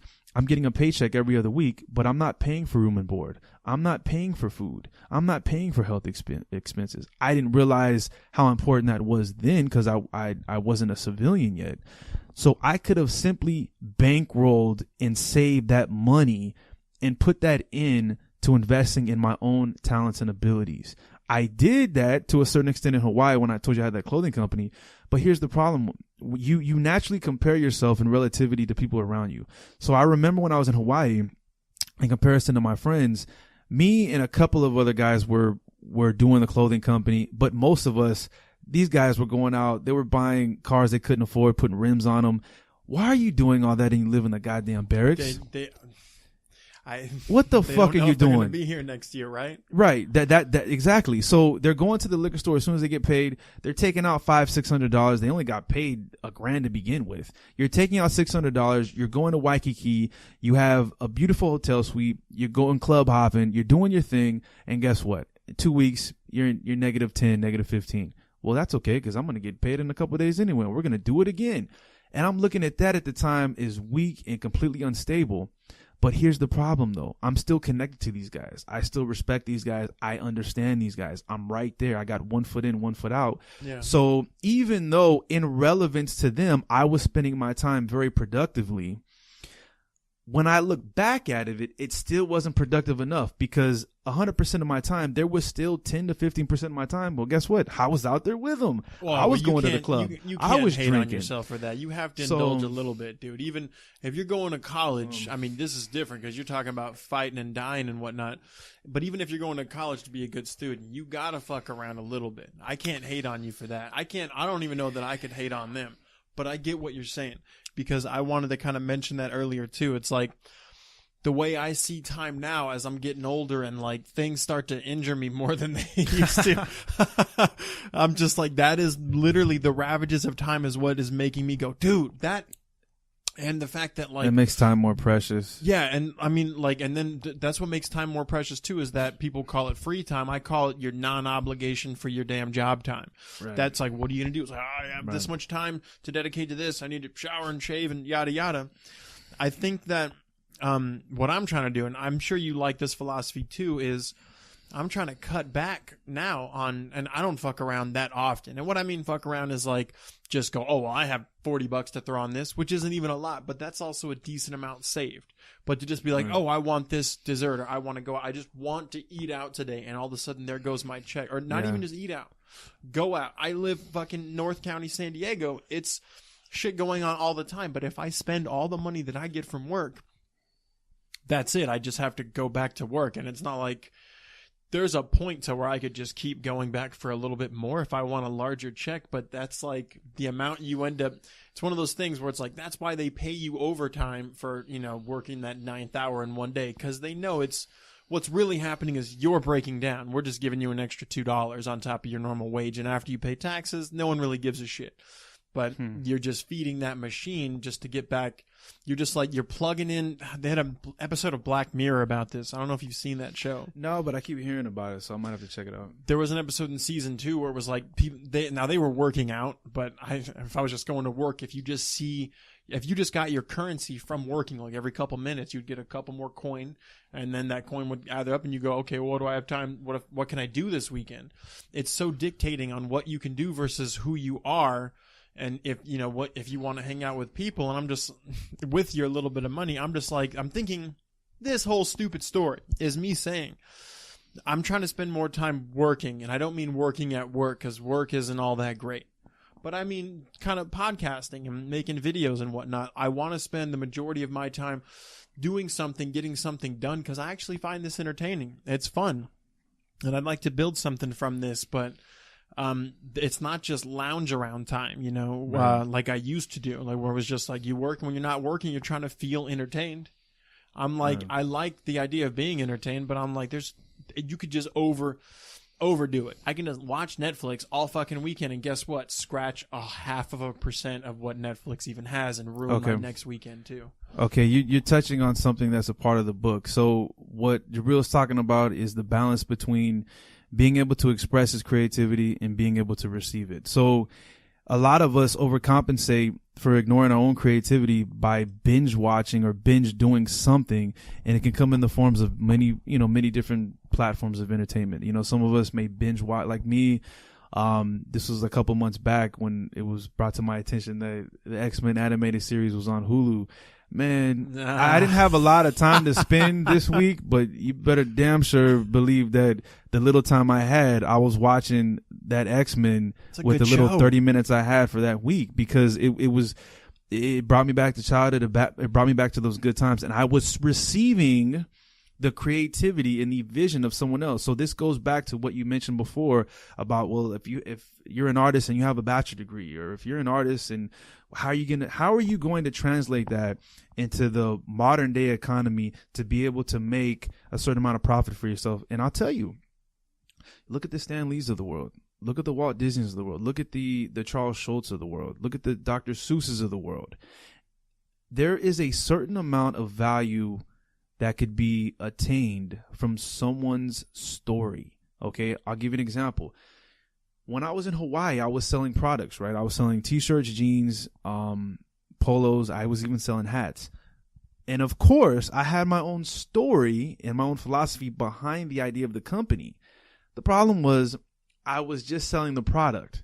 I wasn't selling the idea of it. And the product just represented something much, much more. That's why, you know, I'm coming from a community where we used to play ball all the time, football, basketball, and people always wonder, why are these kids killing each other over Jordans? It's not just the shoe. The shoe is just a representation of a supernatural excellence that a lot of us dream to attain. So it's something that is a physical manifestation of something that comes from the creative spirit.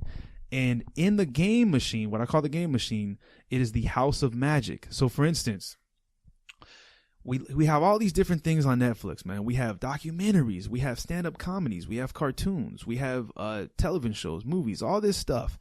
Every single person on this planet could give something of value to an episode on Netflix. And I'll tell you how. You have some people that are very articulate, right? So they can work as either a narrator of a documentary, or maybe even in a way, if they're very funny, they have a very, a very good sense of humor. They could do a certain comedy special, maybe sketch comedy, whatever the case is. Some people are like myself.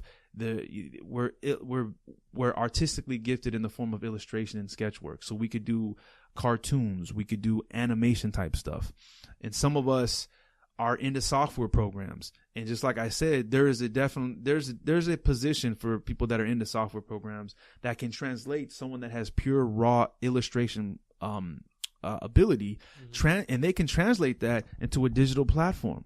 So, and then there's people that are creative in the kitchen. They could have their own shows on Netflix as well. So people are always overcompensating for something that they're ignoring in their own creative gene pool. I call it the God gene, which is the spirit of creativity. We're born and bred and to be made of the, in likeness of God. God is what people would call the grand architect, right? The one that created all this. And we're made in his vision or her vision. So we hold that ability to create, but we keep avoiding it. So what do we overcompensate? We're trying to keep this machine from stopping, right? And what's the overcompensation? What are a couple of the examples of how this overcompensation is manifested? Some people, and I know people at work, and I adore them. I have a lot of respect for them because I was there. What do? They go out every weekend and blow their paycheck because they want a form of entertainment. They want to be able to live this visual creative expression that they have in their own imagination, but they don't have any faith or confidence in their own ability to express it on a creative platform to where they'll be able to actually make a profit out of it. No, what are they doing? They're going clubbing. They're going out over here. They're drinking over here. So they're blowing their money receiving someone else's entertainment. There's nothing wrong with that. But if you over exceed it, right, it becomes self-destructive. Anything that you intake too much becomes a detriment to your own health. How do I say that? Because, hey, carrots are pretty healthy for you, right? Well, not when you eat a fucking bowl of them. There's a little sugar content. So yeah, you're right. It's healthy, but I think I told someone this the other day. Like, I remember in me, I'm an extremist. I like to do things at an extreme level. To me, I get the full impact of it. I get a better understanding of it. So for instance, a couple years back, I was eating nothing but veggies. And I remember one day I hadn't had my veggie intake the way I wanted to. So I'm like, man, I've pretty much been raised off of bowls of cereal. Why don't I just fill up a bowl with nothing but carrots? And that's what I did. I had a regular bowl of carrots, and I'm eating it for dinner. My body completely rejected it, and I damn near ripped my diaphragm, puking everything out into the toilet. Oh my literally God. 30 minutes later. And it was the worst. It was one of the worst physical experience I've ever had in my life. And you're talking to someone that ran a marathon at 15. So I to this day, it's tough for me to take very deep breaths because my diaphragm, I want to say in some way, was ruptured that night. So that's what I'm saying. Anything in over excess is self-destructive. There's nothing wrong with watching a TV show. There's nothing wrong with going out to a ball game. There's nothing wrong with buying merchandise that represents your favorite comic book character, your favorite sports team. But if you become a fanatic, now all of a sudden your whole life revolves around it, and you're nothing but a consumer slave to someone else's imagination when you have your own creativity that you should be able to express and get paid off of or get paid for in compensation of it. Okay. We'll talk about this next segment is how fucked up some people are. Okay, so this kind of highlights a part of what I'm writing about, what I call the compromised entities in the game machine, or the different archetypes that the game machine creates. So I have 13 basic archetypes in the game machine that, with every paradigm shift, which is just simply a change in our perspective of reality, modernizes it. So I think overall at this point I have about 72 different archetypes. Damn. But they all come from the 12 or 13 basic fundamental archetypes that I have from the game machine. This individual is what I would refer to as the sociopath. Now, if you're looking, watch out for the sociopath in this story. If you're looking at, the quote unquote, psychology or psychiatric, official medical terms, that's not what I'm talking about. I'm very specific when I start writing this book. I'm not a professional doctor. I don't, have a doctorate degree. I don't have a master's degree. This is simply a perspective, and I'm using certain titles to pretty much define certain characteristics in people. Now, the sociopath lies within the house of society. How this works is this. The house of society is based on human relations. How do we relate to this person? How do we relate to that person? What are our some of the common things that we share with these people, with other people, organizations, people in general? This was something that I badly overlooked, undermined, and didn't consider important up until this situation happened, is what Jabril is bringing to the attention of what we're talking about here. So up until this point, in my mind, I'm thinking, if you want to be successful, you carry yourself a certain way. If you have a certain skill set, you practice your craft, you try to master it, and then you offer it to the world, and you will be compensated for it the way it's given out. All right. That's not necessarily the case, people. Unfortunately, there's another dimension of reality or the game machine we're working with, and it's called the house of society. So for this specific situation, I'm working at a place, and I don't want to say outspoken, but I think it's kind of weird when you're working with people and they don't know you and you don't know them at all, whether it be names, whether it's just the basics. So in my mind, in order to be professional, in order to be just a humanitarian, my first day on the job, I'm just simply introducing myself to people that I'm working around. Hey, my name is Mike. This is my first day. How you doing? Hey, I'm Mike. I'm a new pharmacy tech or whatever. I'm working here. How are you doing? And they're, telling me their names, whatever. Just small, short conversation, nothing to dissuade us or to distract us from our own work, because the work is the priority here. And I'm an artist. We're all artists, but I'm very visual. So anytime I see something that I think is very appealing or very unique, I'm always going to compliment it, but here's the problem here. If someone sees you as a certain type of individual, whether it be the way you look, whether it be the way you dress, whether it be your gender, whether it be your race, your ethnicity, what country you're from, they have already an image projection of what they think you are, based on years of systematic, what I call image manipulation. So we didn't go over it earlier, but my ethnicity, in general terms, I'm black and Mexican. Okay. African American, Mexican American. That's basically what I am. So if we're going traditionally on what I'm supposed to be in this country, I'm supposed to be very aggressive. I'm supposed to be very violent at certain times. I'm not supposed to be as articulate. I'm not supposed to have degrees.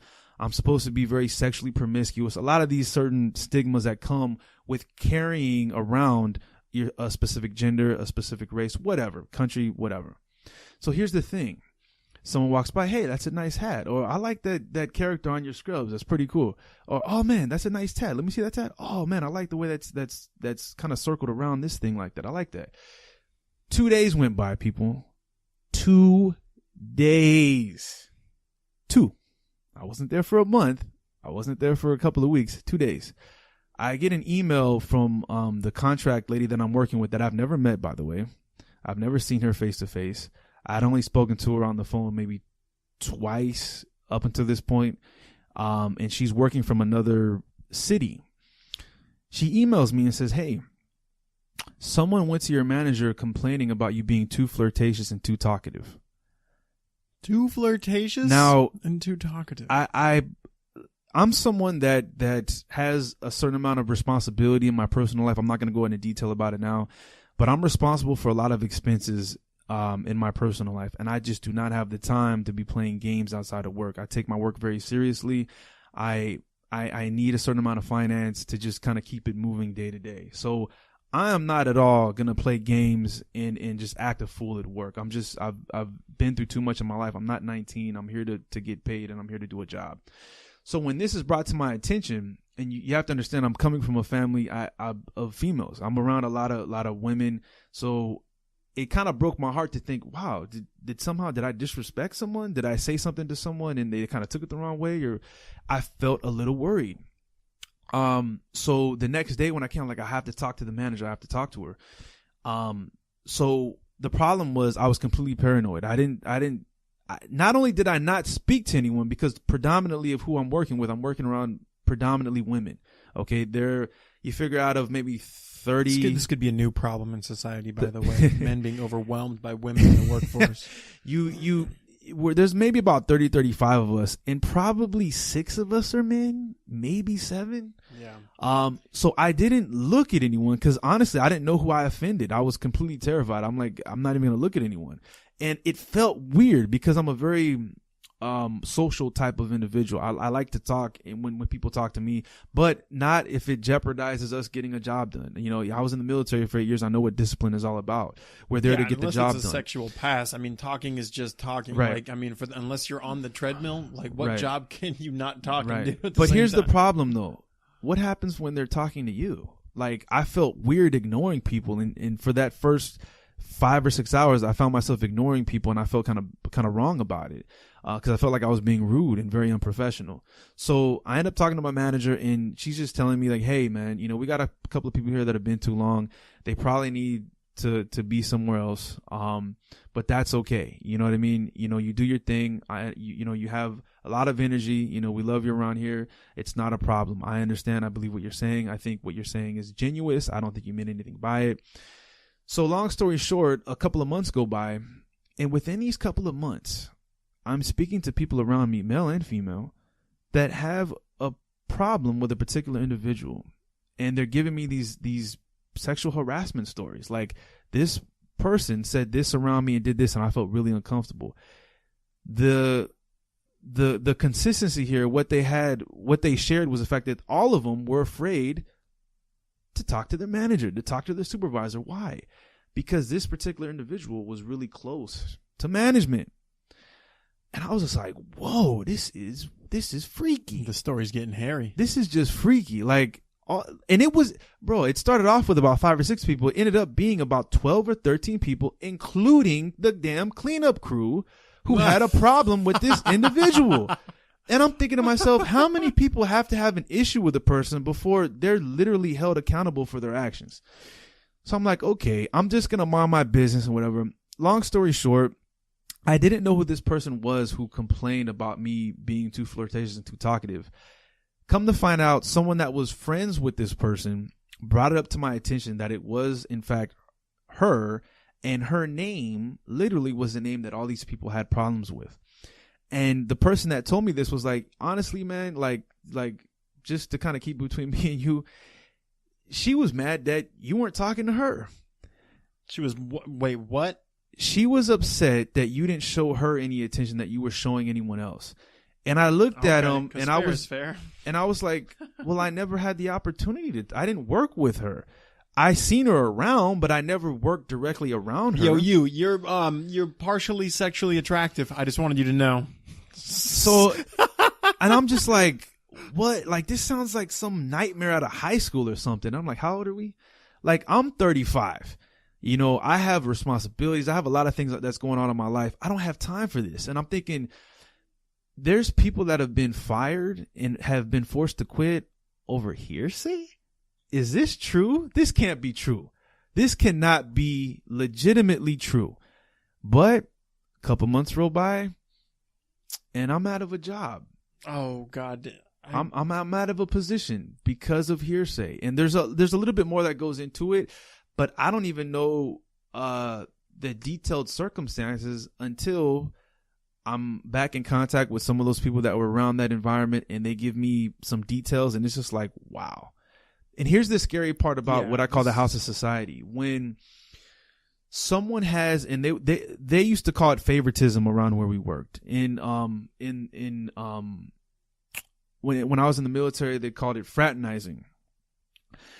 When you have a person of authority or a person of power of influence working in a particular organization or company, when the problem arises when that person is playing sides or playing favorites or whatever, that becomes an issue, because now all of a sudden the mission objective of the company, the organization, is compromised. Now all of a sudden you have people that are very skilled at what they do being fired and being let go and without a job based on someone's false perspective of them or based on someone's own personal issues that they're putting on them. Come to find out, this person doesn't think very highly of themselves.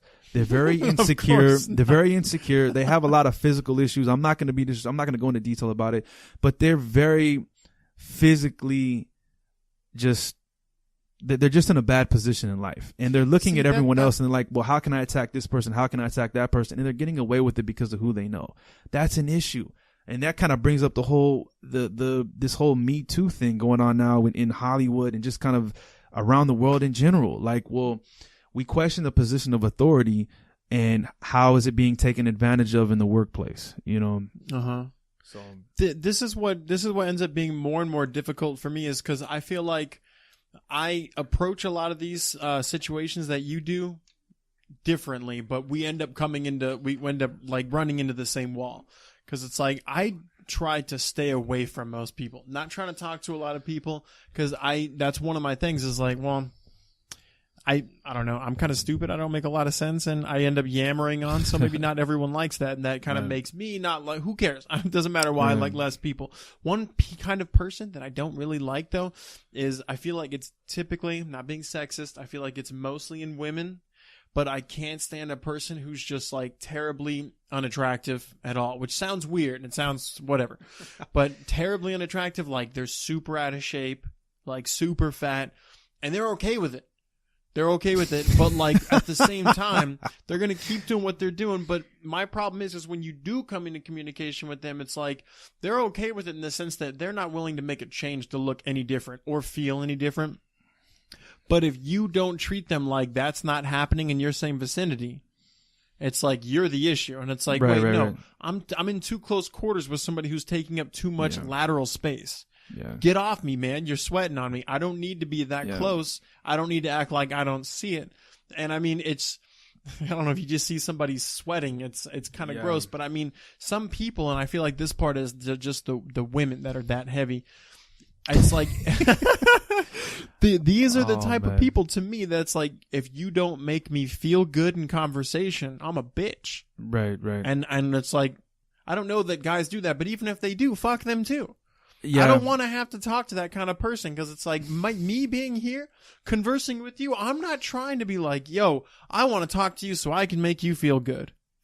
That is never the intention of any conversation. I'm trying to talk to you so I can exchange information. There you go. Maybe we'll both laugh about something, but I'm not trying to make you feel good. I have a girlfriend for that, and that's really the only person I'm trying to talk to make feel good ever. Yeah, see, that's the problem, Jabril. You think logically. Not a lot of people. There's people out there that don't think logically. So, you're describing what I call a one of the fifth dimensional compromised entities or archetypes, so I have this chart set up that helps me produce these different archetypes.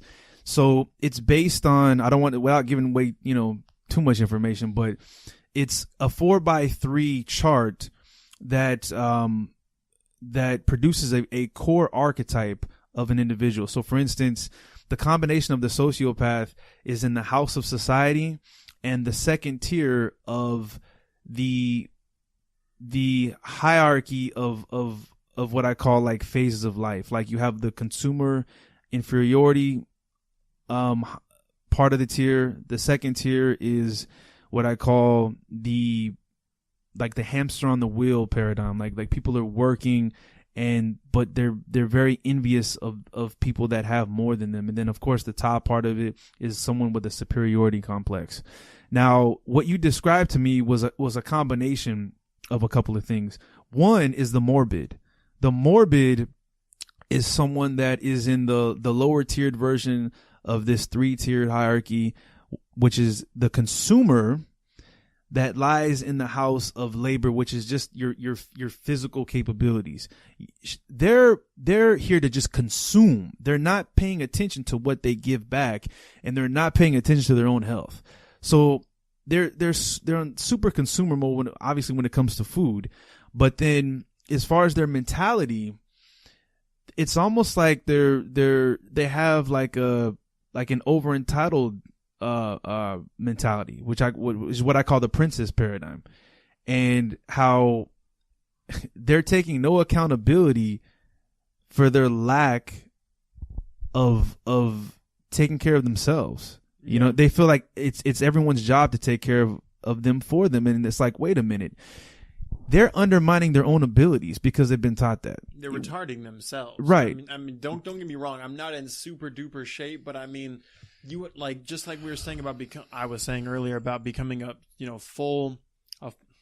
fully filled out human being. Like, okay, well, the way school has you designed, it's like he knows this much history, math, and he could apply this information. Well, you have to take care of yourself. Right. And you can't put that on other people like Mike over here. Well, not him, but what someone did to him, which is, oh, he's not talking to me. He's not making me feel good. Who gives a fuck? That's why I feel like it's kind of like, I don't know if I'm going to relate this perfectly, but it's like, it makes me want to have sex with less people because I feel like the more you have sex with, the greater those chances of coming back with some shit. And it could be 10%. Like you have sex with 10 people, someone gave you chlamydia. Or you could talk to 10 people at work that you wouldn't normally want to, and 9 of them are great. But that doesn't matter because the 9 people who are great, they're not going to get you promoted. They're just going to have a good time talking to you. But that one fucking person who wants to talk some shit about you is not going to stop until you get fired. I don't need that kind of shit in my life. That's another thing too, man. I think the whole sexual part of the dynamics of human relationships. I don't think it's carried around in the right way. Like, for instance, we put so much time into bullshit, and we don't put enough time into things that really matter. Like, for instance, we've made sex a game. We've made sex a joke, to where we're not really thinking too much into who we're sharing our bed with. Now, when I say that, I think as an individual, whether it be man or woman, you carry around a certain power. And once you bed someone, once you are sexually active with someone else, now all of a sudden, from my experience and from what I'm seeing, I can go into depth, but I don't want to kind of go there just yet. Now all of a sudden you've lost a certain power. For instance, if you're at work, if you're at work and let's say you find someone attractive and, you end up going out with them, and whether a month or whatever, you end up sleeping with them, and now you're still having to work with that person. Well, what happens if somewhere along the line it doesn't work out? Now, whether it be, depending on what person you are, let's say if you're an emotional guy or woman and you have to look at this person every day, that's going to mess with you emotionally. But let's say you're a person that's more about your finances. You're more about, making a certain amount of money and continually to progress in the chain of command of the economy. Well, let's say this individual that you slept with, has a certain connection to people that you work with and can literally misrepresent your image to where it's going to cause a certain amount of hesitation for your leads and your supervisor, whoever, to promote you. Now, all of a sudden, your whole job and your whole career at that organization is completely compromised because of a mistake you made sleeping with the wrong person. The power of sex compels you. I'm telling you, man. I just had an erection. I was trying to get rid of it. This seemed like the best place to do it. Right. Never shit where you eat, man. There's so many analogies for that one. It's like because I don't know. I listened to a podcast, I guess, recently with the Joe Rogan and Whitney Cummings one. And it's like, I think Joe has some pretty powerful points. It's like, look, nothing we can do about it. This is how we're built. We get erect by things we see. And a lot, if you're heterosexual and a man, it's women. It's women who dress and do hot things. And and from their point of view, it seemed like, oh, it's creepy. He's looking at me. He's got an erection. It's like, do you have any idea how you look? And it's not, it's no one's fault. Yeah. No one caused that. I mean, you could say she did, but no one wanted her to come into school with a nun outfit. And even then, I'm not saying we still wouldn't find a way, but it's like you can't control these kind of feelings. This goes back to that whole House of Society thing I mentioned about in what I call the program of media or the program of merchandising. How a lot of these women out here, they say they don't want to be objectified, but what if they objectify themselves? Are they asking us not to respond to the objectification of themselves? So, for instance, if I have an event, or let's say I'm at work or wherever, I'm grocery shopping, I don't know, and I'm a man, I'm attracted to women big time, and let's say I'm around a woman that's wearing, and here's one thing that's interesting that I don't know if it's just a Cali thing, I don't know if it's a generational thing. I remember seeing these years ago, but I've been seeing them around a lot lately. This was last year and the previous years. When it's hot in summertime and you have a lot of the girls that they wear these cutoff jeans to where the pockets are, you have these short pockets, but the jeans are so cut, they're cut so high to where the pockets are flapping around on their thighs. You guys did that on purpose. And they're cut so high to where the bottom of their ass cheeks are hanging out of their jeans. And I'm walking around like, must be comfortable. She just objectified herself by doing that. She knows that. How do I know she knows that? Because I have friends and family that are females that look in the mirror about 2,500 times before they even go to the bathroom to look at themselves for another 2,500 times before leaving the house, before looking at themselves with their little compact mirrors. Trust me, they know what they look like. So they're walking around. They want someone to see that. They thought about that. But as soon as they act on it, and I don't mean physically, but as soon as they have some kind of action. As soon as a man, lets them know that they see it, right? Now that's when the problems arise. And close their shirt. Stop looking.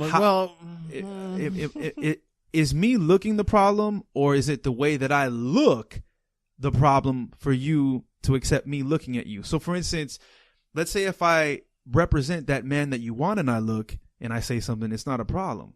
But if I don't represent that man that you want me to represent and I look, it becomes a problem. They want it both ways. It doesn't work like that. You want that man of your dreams to look at you and say something to you and spit game at you. That way you guys can kind of go off on the sunset. But if that guy that doesn't represent what you want looks at you and says something, now all of a sudden he's creepy. Now all of a sudden he's sexually harassing. Now all of a sudden he's bothering you. But I'm like, well, wait a minute. That was a chance that you took when you put these fucking ass shorts on when you came out into a public venue. You have to understand that's going to happen. We're all not made equal. Even though there's equal opportunity, it doesn't mean it's going to equate to equal results. You have to be able to be aware of the multitudes of different type of individuals that's going to look at you. You might offend a mom. There may be a mom walking around that has a son that's 10 years old that's looking at that like, whoa. And I love that scene. His mom is like, well, excuse me. Yeah. No, hun. She puts her hands around his eyes and you've pissed the mom off. Guess what? Did you see that coming? You're looking for the man of your dreams, but you have to understand you're in a public venue. people are going to see you. Why? Because you've objectified yourself and you don't want to admit to it. And look how natural this story is that you just told. That little boy in the story was naturally, like he sees like some skin on some girl and he's like, oh, what? Okay, so there's nothing we can do about that. And I don't want to undo the whole system here because it's totally, it is what it is, and it's been built and it's been, this way for years. But I've said this, before to women. Like, look, just one or two women, not a lot of women, but the fact that this system, guys aren't typically into okay, well, one girl, one guy. Like, guys, like, I don't know what everyone, every different person is like, but when you get erect, like, you just want that, whatever got you to erect initially, I'm assuming, to, make it undo it. I'm not trying to be too graphic here, but to make it go away. I mean, you could look at a bunch of different things, but one thing got you there. You think that'd be the one thing to make you go away. But this monogamy thing makes guys act crazy. And from my point of view that I've explained before was, look, if like jealousy isn't a thing you're into as a girlfriend, it's like, well, too bad. You live in this world where it's like where guys are naturally attracted to 90% of women. Right. And like you don't want them to look, not only just touch, not do other things that they would want to do naturally, but it's like, no, you're with me, so you have all these rules. Okay, great. So you have to be okay to say, look, I have a jealous boyfriend. You want to know why? Because he saw some guy get too close to me, and he's not allowed to get that close to other women, is what I'm saying. So when he sees someone get close to his flesh or whatever you want to call it, that's his. And if she died, he'd have to go out and get a new one. But he has that one and that one only. And that is why he freaks out when like he sees, this girl has a friend who's a guy and he's just like, who the fuck is he? He wants to get up in his grill. You can't be mad at him for that. You can't, because you wanted that system. I'm sure the guy didn't come up to you and he goes, look, I'm sure that, some people, and I am one of those people that, look, this is me and you, right? But initially, the guy's just out to get the girl, and if the girl's not single, he goes somewhere else, or he becomes that guy. Either way, like, he has to find out what's going on with the system of how's your status. Because the guy doesn't have any status if he's going up to you. He's just whatever, and if you bang him once, I'm sure for the most part, a natural guy would be down with that, and he would move on with the next one. Right. So when you want guys to fall in that trap, it's like, well, what do you want them to do? And that's all that guys can do. And they have this natural thing about them that just pulls them towards that. So when women are dressing with the pockets hanging out underneath their shorts, guys like, well, I'm in a relationship, can't do anything, but God damn it, I'm going to look. And you can't be mad because you can't be him mad and at every that. other guy. Right. They're wired that way. That's just a natural kind of biological response. The difference is, as far as maturity level, is how we're going to handle that. What words are going to come out of our mouth? What direction are we going to go once we have that, initial response? And here's the thing, though. With women like this, I don't hate on them and I don't do anything like that. I actually understand, because think about it. From the time they're born, if you look at some of the merchandise and some of the marketing and some of the things that are targeted to a lot of these young girls, for instance, when's the last time you checked out of a grocery store and you saw the magazine display and you didn't see a Cosmo that didn't have in bold font the word sex on it? How to be sexy for your guy. How to attract sexually. This is going to be a sexy hot summer. I was thinking a whole different. I was thinking of toys like Ken dolls. Like, well, no, same thing. Well, that's where it starts, because I have actually a life cycle of it. But you're right. You're that's kind of an initial thing with it. I'm talking about just kind of in public and community atmospheres in general places.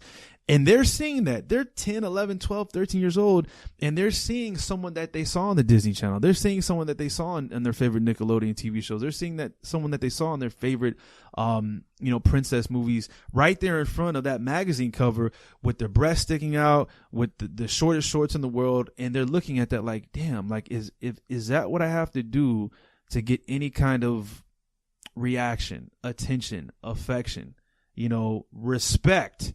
That is the horrible misconception when a girl actually feels that, quote unquote, less is more. In order to gain a man's respect, I have to attract him first by wearing this. And here, let me tell you guys, ladies, let me tell all the ladies here, whoever's listening, guess what? You don't have to, wear the scampiest, the skankiest ass outfits to attract a man's attention. Okay. You can walk into a room with a goddamn potato sack over the rest of your body. And there's a certain specific feminine quality and aura that you carry that's automatically going to be attractive to men. They're going to look at you and they're like, I wonder what's under that potato sack. Yep. I wonder what's under that veil. They can look at your face and go in a whole nother direction based on your face, based on your voice, based on, whatever. So that's right there off the bat, because some women think before they leave the house, they have to have 10 pounds of makeup on. They have to have someone else's colored hair on their head. Mm-hmm. They have to have, a certain whatever on, but that's not even the case. That's a misperception. And I think a lot of women, when they're in their teens and their 20s, they get comfortable with it. But by the time they hit their late 30s, 40s, and 50s, they become a slave to it. And that is a horrible problem. And then it turns into Botox. Then it turns into surgeries, plastic surgeries, and it just becomes it becomes a shit show.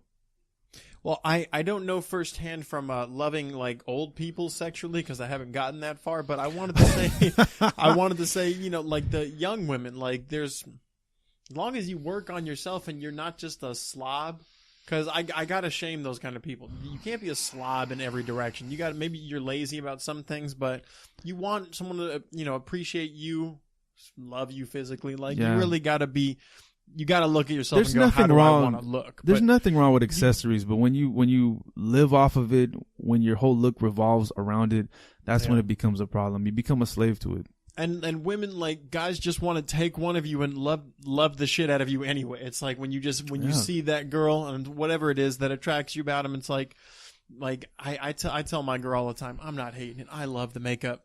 But I'm just like, it's not necessary for this occasion. Like, you did it, and, you want to achieve this look, and that's great. But I'm like...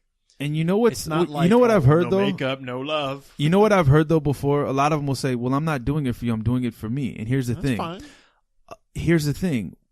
Female friends are some of the worst critics and some of the most shystiest and mean people. That movie that was made a couple of the Mean Girls, man, that is so true. I've heard some of the man, right? I've never had one of my homeboys say, God, you look horrible. What the hell is up with that shirt, man? You've never had your friend give you shit and pull your leg? Not to that point. Like, I'm doing some of these events, man. And I've literally had, I'll go around, right? And this is something I have to watch out for. I have to have a ESP about it. I'll walk around, and my job is just to encourage people as far as their painting skills are concerned. I don't want them to feel uptight. I don't want them to feel uncomfortable with doing anything. Go ahead and feel free to express yourself creatively. So I'm walking around, I'm like, hey, you're doing a good job. This is awesome. This is nice. I've heard a variety of things from friends. Like, if I walk up to a girl and I'm complimenting her on what I'm seeing on her canvas, her art skills, whatever, I've heard everything from, see, this is why I don't take this bitch anywhere. She gets all the compliments. To wow, he didn't say anything about mine. Well, damn, I have to kiss ass like you to get any kind of attention around here. Oh, that. And I'm just like, I'm like, wow, like even though, and their friends will be the first to giggle and laugh, like I was just joking, I was just playing. Like, listen, in your mind you're joking, in your mind you're playing, and maybe your friend will be like, well, she's just joking, but you still said the words. Mm-hmm. You still laid that seed. That seed of doubt is there. So the next time that girl goes out, if she doesn't consider you to tag along with her, you have to be responsible for shit that you said, even jokingly, that might have hit a nerve. That might have been like, damn, she felt uncomfortable because he complimented me? What the hell? Yeah, that's a different way to be an asshole. I feel like I have a group of friends that we give each other shit a lot, and it's like it just depends on how much you give the other person to fuck with. But some of us are meaner than others, where it's not exactly necessary to build any ground off of. But to me it's some degree of shame and tries to make me do a couple things the right way. But I've always kind of grown up that way with friends that I was thinking you meant your friend just dude, you look stupid. There's stuff on different levels, you but look like fucking Larry King. What the fuck? All right. If it's that bad, no, say something. But I mean, we're talking general stuff, and it's almost like their friends are getting off on it, and I'm like, wow, man, if this is what having friends about, I don't need enemies. Oh, that's true. You know what I mean? I wanted to ask you, is there any more that you wanted to say about your book? Now might be the time to promo it. Yeah, man. So, right now I'm still working on the writing part of it, the subject matter, everything. And then hopefully within the next 2 or 3 months, I'll be done with that. And then I can start my 6 months of actually doing all the illustrations and the visuals of it. So the idea is this. The first book, once again, is just a part of this. It's based on the system and how the system has built this very complex yet simplified system, if you break it down in parts, of pretty much to construct these different archetypes to distract you from who you are here to be organically and universally. So for instance, in my particular situation, I was always under the mindset, I had to be a doctor. I had to represent my country in the military. I had to get straight A's.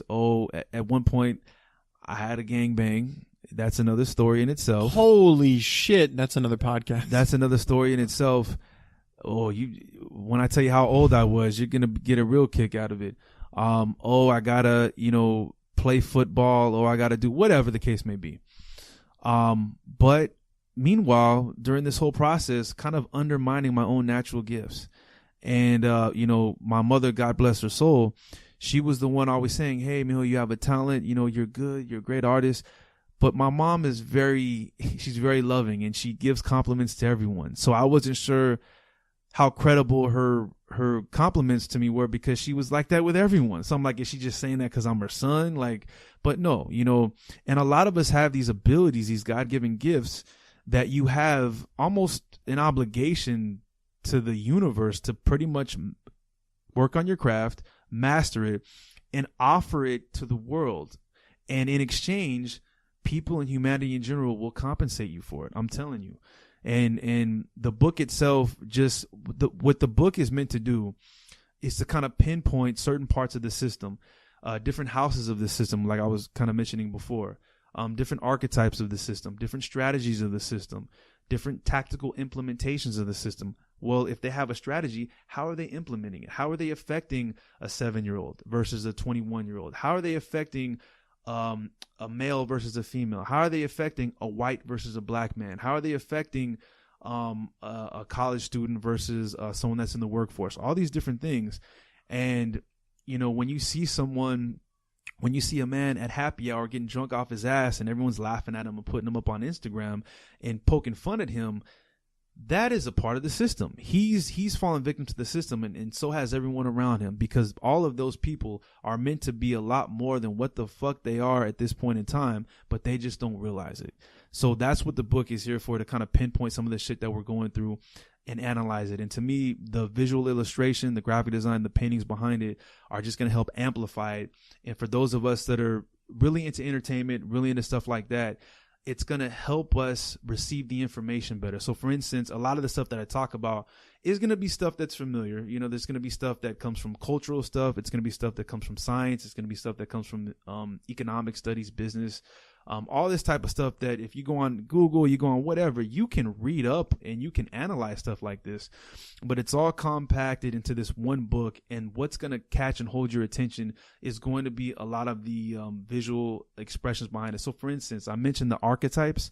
So something that I've come up with, we all know the Peanut Gang with Snoopy and Charlie Brown. Fucking love Charlie Brown. We know Calvin and Hobbes. We know all these traditional classic comic strips. So what I've done, I've come up with a cast of characters, a comic strip in a sense, a satirical comic strip that's going to appeal to the child and the youth and all of us, that's going to represent all these archetypes. And I have a full-fledged comic book icon that I'm working on. I'm not gonna put too much info out there now until I'm done with the book, but it's gonna represent a satirical, colorful perspective of the game machine. So someone that's 14, 13, 12 years old can be just as intrigued with this very, perhaps complicated subject matter just as much as someone that's 35 or 45. So that's my whole idea with the book. I'm trying to bridge different gaps, whether it be generational, whether it be cultural, whether it be through different religions, different countries, so on and so forth. So that's the first book. I'm working on it now, and I can't wait to finish it. God damn, dude, that sounds pretty awesome. That kind of sounds like, I was just thinking of how what's his name got started with making Family Guy. because it's like he threw a bunch of characters in there. And Seth it's just MacFarlane, yeah. You got to cover all the rounds. The interesting part I find most about it is like this is a friend of mine tried to talk to me about drop shipping or something, and we were going to try to specialize in one specific item, and he wanted to go for kids, and I was just like, the thing about that is, like for a market is like that is always changing. So it's interesting to try to entertain people who are like that category of these are the kids. They're not just these kids that grow up and become somebody. It's the kids. So the kids that run through, the kids from 3 to 5 that always, that run through the cycle of 3 to 5 are going to be entertained by this. That's interesting to me. And that's something that's continual though. Time keeps going. And, like, kind of what I'm trying to say here is Charlie Brown is awesome, but I feel like it was also it was placed at a good point in time. Like, if Charlie Brown came out 30 years from now, I don't know how entertaining it would be to a lot of people. Well, see, that's the point, and I'm glad you brought that up. So, Charlie Brown, Snoopy, that was, the comic strips of the time, the Calvin and Hobbes. And then now today you mentioned like we had Simpsons before, we have a Family Guy, stuff like that. Now these things have been made into cartoons. So before it was more of a comic strip oriented thing. Now some of them are cartoons, animated. What I'm doing is honestly, it's now that I'm thinking about it, would be the next version of all of it. It would pretty much be the Boondocks. It would be it would be the next version of all of it. It would be something that would last within the next 20 or 30 years. There's a kid out there right now that's 4 or 5 or 6 that in about 5 or 6 years may get a hold of this book and be like, holy shit, this is what I'm talking about. This is what I'm into. These characters, I have an uncle that's like this jackass, or, I have a neighbor that's like this woman or whatever. And they'll be able to identify this, but through the guise of imagination. That's what's going to open up their heart, their creative mind, and they're going to be able to receive the information easier that way. That's the problem. A lot of these schools, man, it's so fucking boring, bro. Like, they have interesting subject matter, but how is it being distributed? I've learned so much from watching movies and fucking reading comics, more than, the 6th grade. I have a couple final questions I wanted to ask if you still got some time. Yeah, definitely. Are you living your dream? Okay, so this is another question I was looking forward to answering. So with that idea of dream, we always look at the product of the dream. We never look at the process that produces the dream. So for instance, someone may say, hey, I want to, own a home and a ranch on, the Caribbean islands or something. And that's my dream. So am I living my dream? No, I'm not living my dream. I'm so far from it. I'm still working on it. And it's very discouraging, the tone and the language used when looking at your dream in that perspective. So this is what I'm saying. As I've grown and I've matured and I've learned a lot of things about myself, who I am, who I'm not, to answer that question, it's a twofold question. No, I'm not living my dream in the sense that I'm not to the finish line of the dream. Mm-hmm. The dream is not complete just yet. But yes, in the sense that every day, everything I'm doing is in the process of the dream. I have the ability and I have the different resources to construct to make sure that dream happens. So I am living my dream because I know who I am. I know what I want. I know what I'm able to do, and I'm doing it. And a lot of people can't say that. So yes, in a sense, I am living the dream. That's great, dude. I hope this is a motivational podcast for people out there, because I definitely thought that we got into a lot of topics, the funny way to look at a lot of different things, but also like not everyone's dream has to be so simple. I just want to do this for a living. And that's it. And I know you can go past that. Like, okay, well, this for a living would get me this money. And with that money, I could do this. It's like, all right, but are you doing what you want to do? Because, if not, I'm not saying we can't be friends, but I'll just have to keep in mind that you're one of those people who just, it didn't matter. It didn't matter. I just plugged in something because my life needed some way to do this, and I'm doing that. So for a third of the day, 5-6 days a week, right, I'm not really me. I'm just like, okay. It always seems so funny to me, like when you see something like a comedy or like Horrible Bosses, you'd see someone in like a dental office and it's just like what they're doing is by no mean by any regulation. And I don't just mean what's her name, Jennifer Aniston getting naked and shit, but I mean the type of humor you would hear at work. And I'm just like, there's something about me. I watch Scrubs a lot, and it's like I don't work at a doctor's office or a hospital, but if I did, I'd be making a lot of jokes that shouldn't be made, but it's gonna come out. It's just me. It's like I'm not trying to be mean to this guy or or even be that deliberate, but I'm at work, and does work have to be so goddamn complicated? Not even complicated, but like shut up and get to work. Well, that's can you do what you want ever in this life? That's another problem I think a lot of us have, and myself included, until I've realized it. Like a lot of us are so kind of, I don't want to say ego driven, but ego based, to where for whatever reason, either we stop ourselves from even attempting to put ourselves in someone else's position. It's always about us. It's always about our perspective. And that's okay. You're living your life. Your perspective is an important one. But at the same time, you have to be able to put yourself in the perspective of the person you're speaking to, where you're communicating with, whoever you're working with, and try to see the world through their lens, and you'll have a more productive conversation. So for instance, there's a lot of things about you that I can respect and I can understand, and I have an earful to listen to, but we're two very different people. So that doesn't mean I'm automatically going to shut down, the way you say this or the way, you would look at that. No, that's the problem with us. I think is just as humanity in general, is we'll look at one thing about this person that we have an opposition against or we disagree on, and then all of a sudden we put them in the category and we just shut them down. Like, I don't agree with them. I don't agree with that. The t-shirts that asshole wears. So F him, and I could care less. Everything he says is garbage. It's like, we shouldn't do that. He's coming from a whole another life. He's coming from another perspective than you are. There's a reason he wears that shirt. There's a reason he talks like that. And we have to be able to respect each other's life, their journey to get to where they are. You know what I mean? And I'm glad you brought that up, man, because I was looking over here at the whole Rocky thing. Oh, and I know it's kind of last minute, but with Rocky, and I think this is one of the reasons why people enjoyed Rocky so much, because what happened? He took a lot of punches. He got to, I think in the first movie, I think it was in his late 20s, maybe even early 30s, and they were calling him a bum. Everyone was like, hey, man, you had an opportunity to do this and do that, and you chose to, to run with the mob. You chose to be lousy in your training rituals. You chose not to put your all into it, and everyone turned his back on him, and they were just talking shit about him. Even Mickey was calling him out. And the reason people loved Rocky was because he identified who he really was. Even in the second one, when they were like, you made so much off of that first fight, man. Now you can just live your life with your wife. You got a beautiful wife. You're having a son. You could just live in this random suburban area. You have a decent house. Just go work, chopping up meat, work in the butcher, and you'll be fine. And Rocky was like, wait a minute, man. I'm a fighter. I'm a fighter, man. Like, I think I have a gift. I have a talent. I may not be as skilled as Apollo. I may not be as skilled as this one, but guess what? This is what I'm here to do. And I'm going to follow my vision. I'm going to follow my passion. That's why people can get around Rocky. That's why people can he definitely has a gift. He almost can never be knocked out. Yes.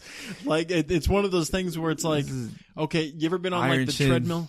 I mean, I'm sure you have, but you ever been on like the treadmill or some like cardio machine, and you're looking at the last like 5 minutes, and it's like, all right, dude, power down. Like not power down, but power up. Powerhouse these last 5 minutes. He's in those last 5 minutes throughout the entire round of boxing. He's just Mick told me 5 more minutes, 30 minutes later, just 5 more minutes of hard-nosed fucking boxing. It's like, this guy is totally unbelievable. Yeah. But back he became a superhero in the ring. Literally a superhero, and I'm campaigning for this guy to become a fucking Marvel character because he's so awesome. He'd be a very low level, but my point is like what I didn't like about a lot of the films was like, so I know it's boxing. I guess it was just different back in the 80s, but so many people were trying to talk him out of it, and it's just like he's like at some point he goes, look, I'm doing it, and then like the first like 2 times Adrian was like, fuck it, I'm not going to support you, and it's like. He just made a conscious decision to do it. So, it doesn't matter what you say anymore. Okay. So now you can be a bitch or you can be on his side for survival. But why would you choose to be a bitch? Yeah. See, that's what I'm talking about in the mechanism of the game machine. How these archetypes that I'm talking about, these quote unquote compromised entities, these artificially engineered compromised entities, they could be your own family and friends. They could be people that you love and respect in a certain way. But they don't know you better than you know yourself. You know what I mean? They know an essence of you. They know a part of you. And you know, they you can see have your from a ears to them. direction that Yeah, you yeah. never see yourself. It's okay to open your ears to them here and there, but there's something that you have in your vision that it's going to be very impossible for them to see unless you show them. So you have to be able to either to take that opportunity to quote unquote risk it all, because that's more language the game machine has. How is it not a risk to put your life in the hands of someone else that you've never met, more so than it is to risk in investing in yourself, something you know how to do, something you feel adept to do? That's something I don't get. These people will go to this college, to that college. We'll go to this job and this job, and we'll work our asses off. I mean, day in, day out, for someone that we've never met, over, you know, internal objectives and mission statements that perhaps we don't know too much about. They're very umbrella terms. We're getting paid, yes, but we don't know about it. That's the risk. What if they don't like the way we do this? What if they don't like the way we do that? We can get fired at the snap of a finger. That's not the risk, but the risk is us investing time and energy into what we know about ourselves. How about that? That's game machine language right there. Dude, you're right on point. Like, willpower seems so underappreciated, but it's like you have to have the will to do anything. And I'm okay. Like we were talking about earlier, how we, you know, at this point where we're at in our day and whatnot, I slept in a little bit. I stayed up till 2 a.m. My mistake, but either way, I got up and I did the chores that I now today is not work. I'd like, you know, like actually go to work and be there at that time kind of day, because that day I'm on point, but I still did what I needed to do. Took my dog out for a little, you know, skateboard, basically just so I don't have a bike so she could kind of run and I'm not running. So I took her there and then I took a fucking cold shower. And then I was just like, okay, so now I can move on. I did some things that are they're taskful or whatever the fuck you would call it. Cold shower is not that easy to do. It's just for a couple minutes, but it was getting over that speed bump, and I gave myself a little challenge for the day. That's interesting how you say that, man, because you remember you had a question about as far as some of the classes and whatever I took in college and even in the military part of it. Even though there were things that I had learned from experience and they were kind of validating. Some people were like, well, why did you need college, man? Because it shows you what you're capable of. Like with the military, there were things that were going on. Like for instance, we had full days off of 4.5, 5 hours of sleep at times. I wasn't aware that I could do that. You know, there were certain writing projects and writing assignments that we had to do in college that I had to do. I wasn't aware that I can write or type worth shit. So what I'm saying is this.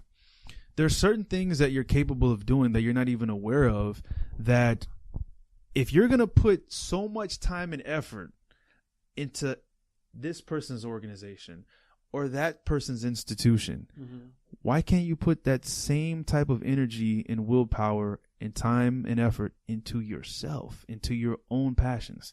That's supposed to be the risk here. That's the problem. What, believing in yourself? That's the problem. I mean, the only fallback I see to doing that is I guess especially nowadays, because there's so many things you could do for money. You would say like career is not so. It's more like what you define successful, I suppose. Right. Everyone defines their own success. Yeah, I mean, and it's looked at so many different ways, but trying to build it yourself, the whole entrepreneur thing is very difficult because you have to be responsible for everything. But it's cool in itself. It's like. It's a learning experience, and you end up learning. I mean, in a way, I feel like if you do the entire job of, like, if no one showed up to your work next day and you had to do everything, it'd be done super slow. But you'd be like, oh, I was better at this. This was easy. I don't understand that part, but I could do it all. I just don't need to. I was most efficient at this. But I had willpower to do that. But I'll tell you something. It's a lot easier now to be an entrepreneur than it has ever been in human history, as far as our documented human history, because of technology, because of some of the advancements that's been made over the last 10 years. So, for instance, I mentioned I had a clothing company in Hawaii. I talked to that partner, I believe, sometime last year, and we were laughing. We were ahead of our time in 2005. I told him, I'm like, hey, Jay, man, what if we started that thing 2-3 years ago? 4 years ago, with Facebook, with Instagram, with LinkedIn? How many millions would we be worth right now? He started laughing and I think crying at the same time. And we were just ahead of the curve a little bit. We were out there actually grinding, talking, meeting connections. I was selling product out of the back of my truck. And this is by word of mouth. This was 2004, 5, and 6. No Facebook. There was MySpace, but MySpace at the time to us seemed like kind of a high school fad. You know, it seemed like more of a social network kind of fad and trend at the time. It wasn't necessarily taken in as a platform to be used as marketing. Productive business and marketing and stuff like Facebook or Instagram or whatever it would be now. So here's my thing. To everything around us, the way society is ran, social media, YouTube, the way we're able to communicate now completely supports the idea of entrepreneurship. It completely supports it.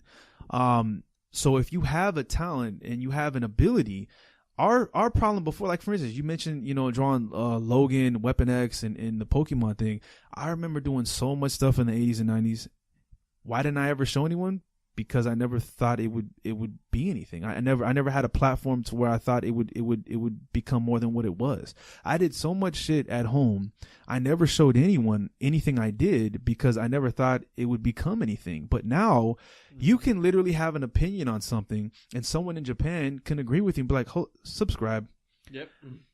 I like that. That's crazy. Yeah. Imagine if you create a product or just maybe a brand or an idea, and now all of a sudden, not only are you're not necessarily selling an idea, you're just offering your perspective, and people are understanding where you're coming from. They'll subscribe to you. They'll if you come out with a book or maybe a video, they'll buy your product because they believe in your perspective. It supports their ideologies. We're living in a very unique time, and I think someone that has any kind of ability, we all have different abilities, but you have to have the confidence in yourself to where you feel like you can create a platform based on the environment of today, social media, this and that, videos, and just go for it. There's 16-year-olds right now that are walking around as millionaires because they have their unique opinion about books they read, about movies they saw, and good for them. That's a beautiful thing. Like from the get-go, when I found out how to get a job, it's like, all right, well, you got to dress up because you have to show that you're willing to lie the first day of work. Right. To show somebody you are what you're not, or you're not what you are. And then you got to come and you got to be just kind of full of yourself to do this. Everyone else is going to be sitting out there in the office with you, full of their self, and you just got to, you just got to oversay some shit that you're not, and the hopes that they get you over the next guy who's going to talk about himself a little more. The one thing I like about how interviews work is you get to meet that person. Getting denied over the computer, that's a little disingenuous. I'm glad you touched on that real quick. So that was one of the biggest issues I had upon graduation and everything, where you're saying I don't meet an entry level internship position on the resume that I applied for, and you're saying why? 10 years because someone else is better qualified, and you've never heard me speak, you've never met me in person, you've never gotten the vibe from me. You're going based on black and white on a piece of paper or something that was emailed to you. That's a shitty ass system. That's why. That's a system I don't want to be a part of. Exactly, and I don't like being a part of it either. I feel like this paper is designed, but it was made by me, not the actual piece of paper itself, but the information on it. So yeah, I typed it up and then a printer printed it. My point is, what I think you want to see from here to me and you is like, here's what's on this paper. What I really want you to see is ask me some questions, see what's going on when I'm thinking on my feet. Don't just throw me for a curveball every chance you get just to see if I'm an asshole. But I mean, right. I can say, and resumes are full of shit. You just change the date on anything and have your friend who's going to be what I was about to say. Who's giving you the reference. That talk me up on this. It's not doing anything. No, that's what I was about to say. Interview. This is actually fact, because I know a couple of girls. One particular, I'm not going to call her out or anything, but this is a girl that I went to school with in LA, and she listen. And this is kind of a perspective I have on my, back when I was younger, dating women as well. If I have to be someone I'm not in order to get what I want, I probably don't want what you have to offer. Like, so for instance, the girl that I'm talking about, she was hardly ever in class. I think she had like a 2.1, 2.4 GPA, which is fine. It's not necessarily about your GPA.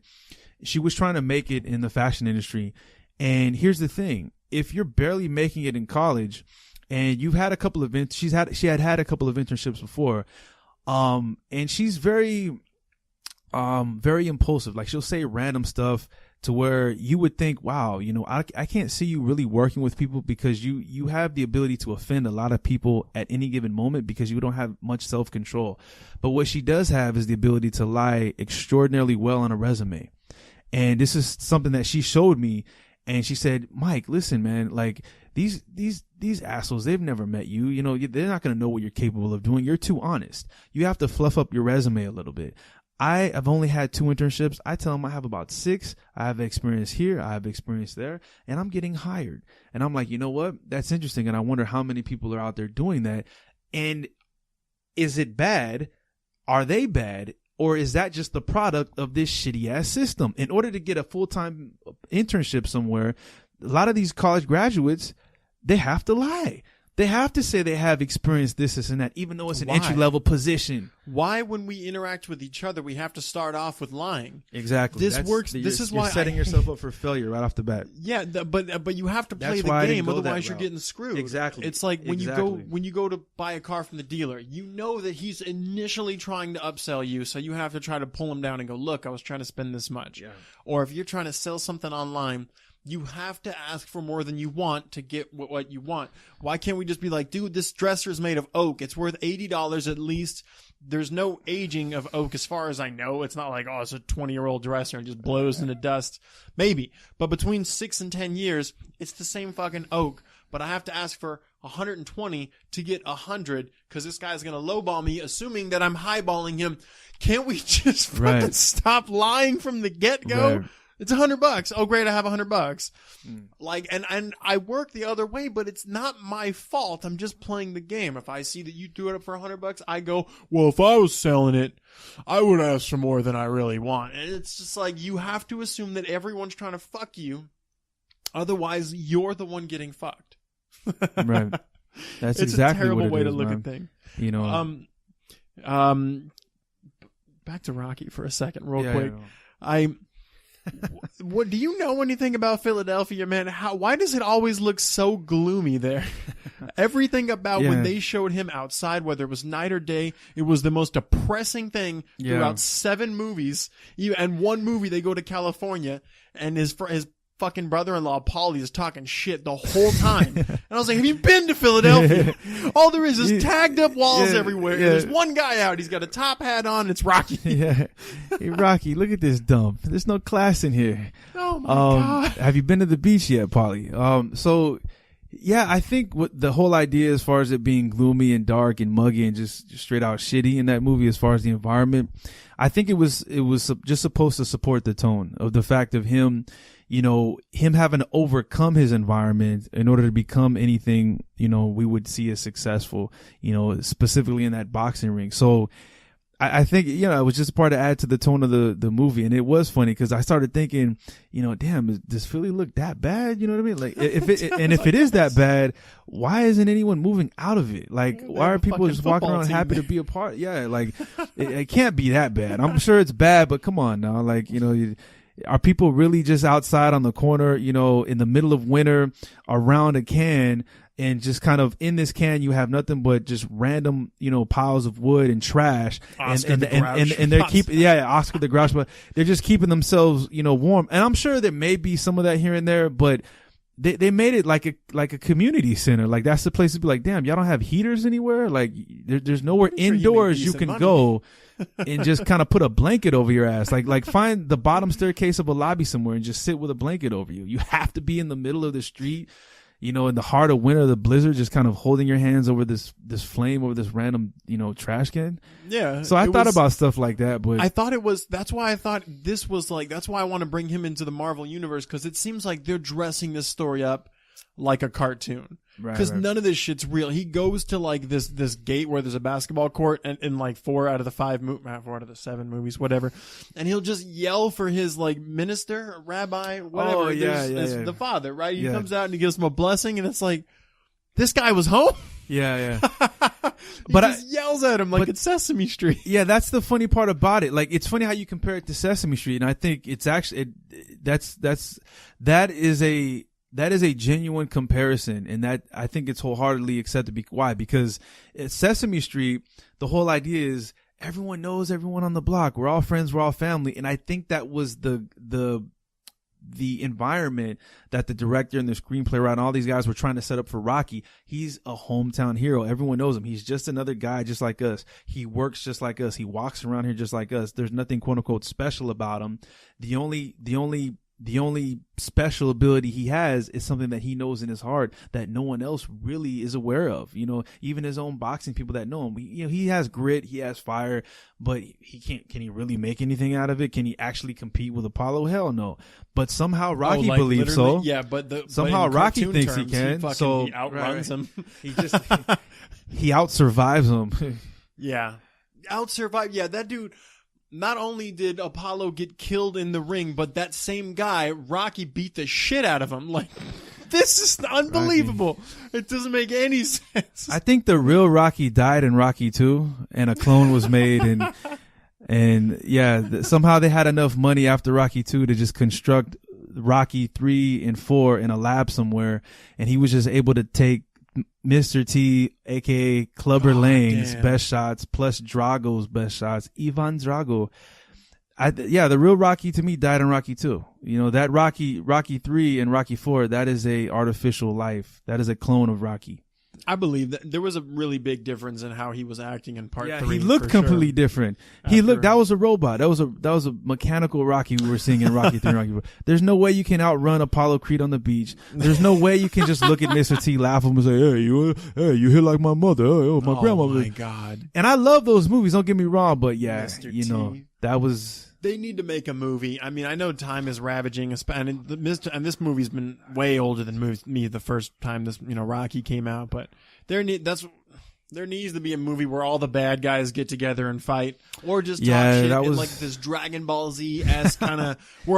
They're all down in hell just waiting for Rocky to die so they can kind of fight him and maybe win. Yeah, I think the cool thing about Rocky is it transcends the main subject matter. Like, obviously the main subject matter is, a guy that is a boxer and he's just trying to make it and he's going through hard times. But the way they orchestrated it out of the series is like traditional mythology storytelling, in the sense that it's a hero's journey. He has to go through all these villains and all these escapades to kind of achieve what he wants, almost like Homer's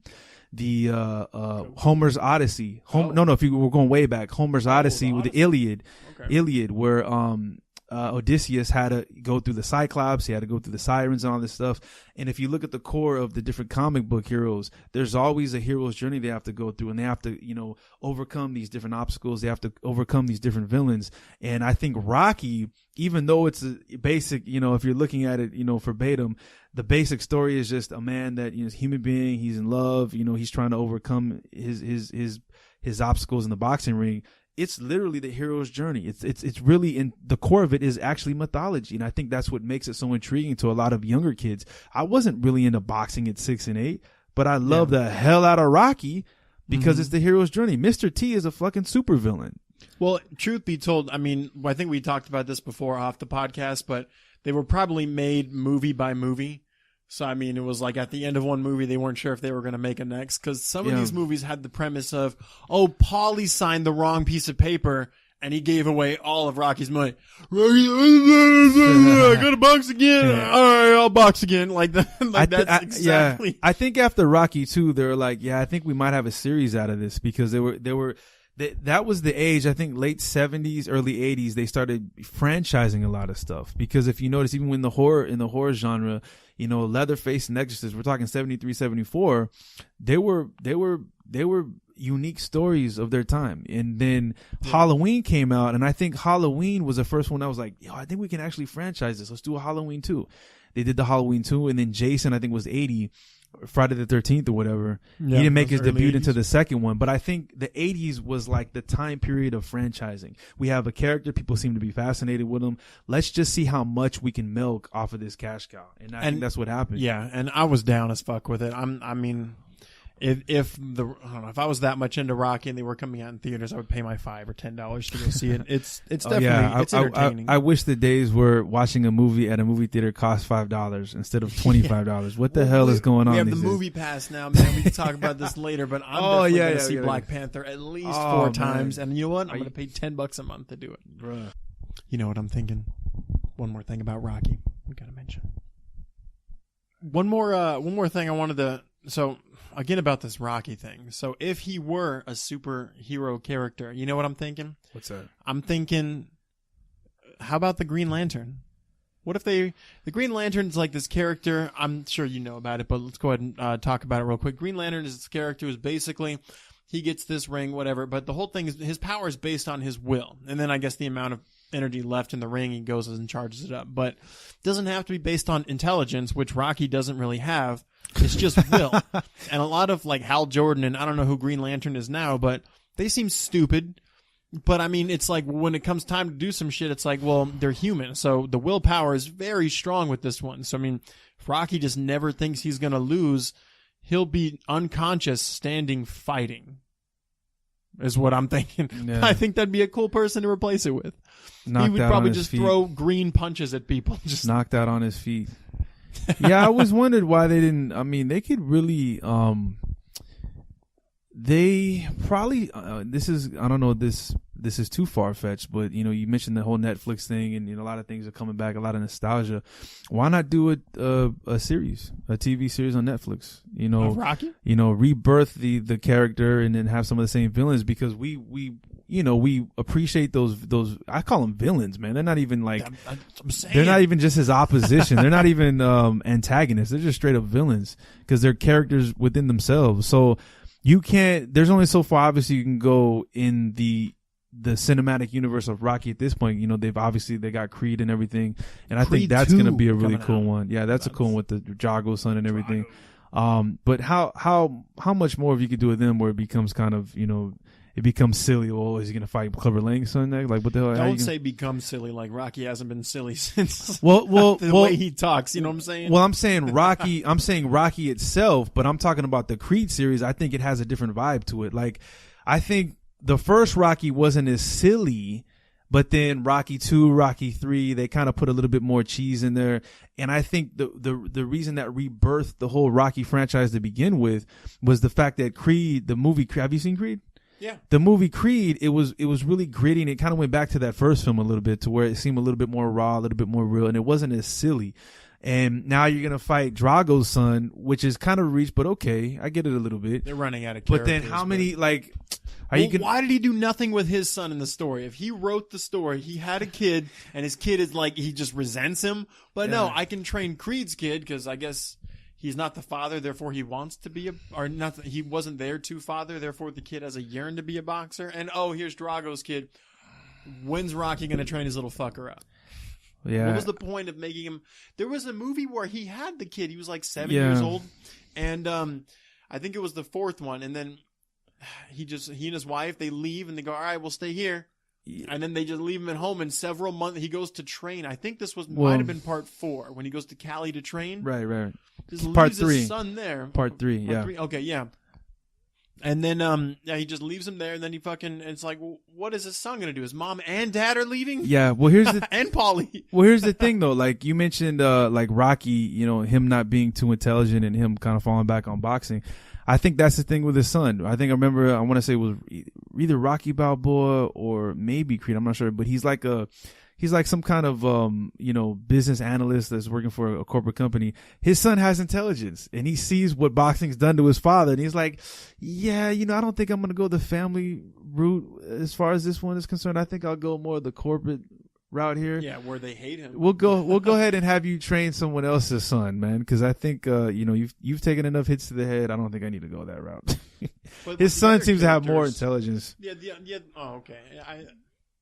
It was still weird. I don't think they played it off well. I mean, don't get me wrong. Rocky 5 was just that almost single-handedly ruined the whole franchise, man. Where he trained that one kid, and then they Tommy Gunn.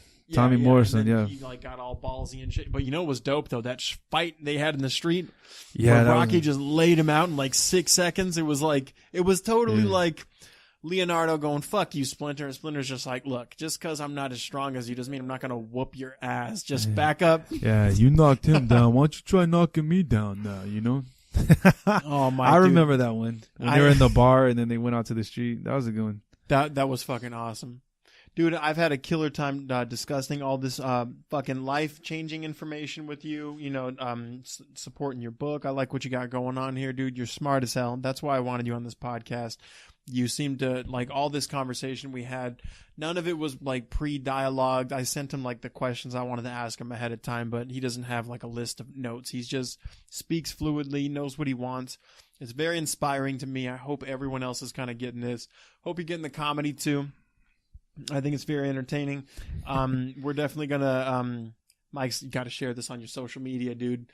Share this with all your friends. And we talked about this before, but I think you said, even though you didn't have this experience beforehand, but you said you might want to hop on the podcast again sometime after the Infinity War. That sounds fucking awesome. If you're still down, I'm down with that. We got to do the Infinity War. Yeah, we got to do it. It's gonna be dope, and I can't wait for the Black Panther. And as far as Infinity warm-ups goes, my buddy Trey and my other podcast, we're kind of lacking it. So next week, I think we're going to record Captain America and Guardians. It's going to be awesome. It's going to be a lot of information injected in just a couple of days. So I hope we do it good. Mike, is there anything else you want to say, man? Nah, just, you know, I had a really good time, man. And I think this is really cool what a lot of these podcasts are about, is just simply sharing information, you know, letting people know your perspective and being able to kind of grow as people, you know what I mean? And we don't do that enough. I think that's another thing where this whole labor force and everything kind of, it kind of prevents a lot of us from just kind of, you know, sharing a lot of, you know, unique ideas and then helping each other grow, you know, support each other, whether it be through podcasts, whether it be through, you know, the productions of their own personal materials, entrepreneurships, whatever the case may be. So even with the whole, the movie thing, I mean, I'm so busy now. It's tough for me to really have much of a social life in the form of being able to share and enjoy something like that with anyone else that kind of, you know, shares a similar perspective or can kind of get the same thing out of it. You know what I mean? Like, you got to get those feelings out, man. If you love Marvel and you got no one to talk about it with. Right. Yeah. You got to be able to appreciate stuff like this with someone else that can appreciate certain things with you. You know, my social life is non-existent because I'm so busy. So this is really cool. I've had a blast, man, and can't wait to come back to discuss Infinity War. Cool. That sounds fucking awesome. We'll see you guys later. Enjoy, like, and share. I'll do this stuff later. Peace out.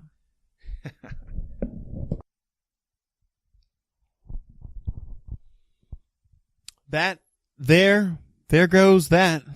How did you guys like that?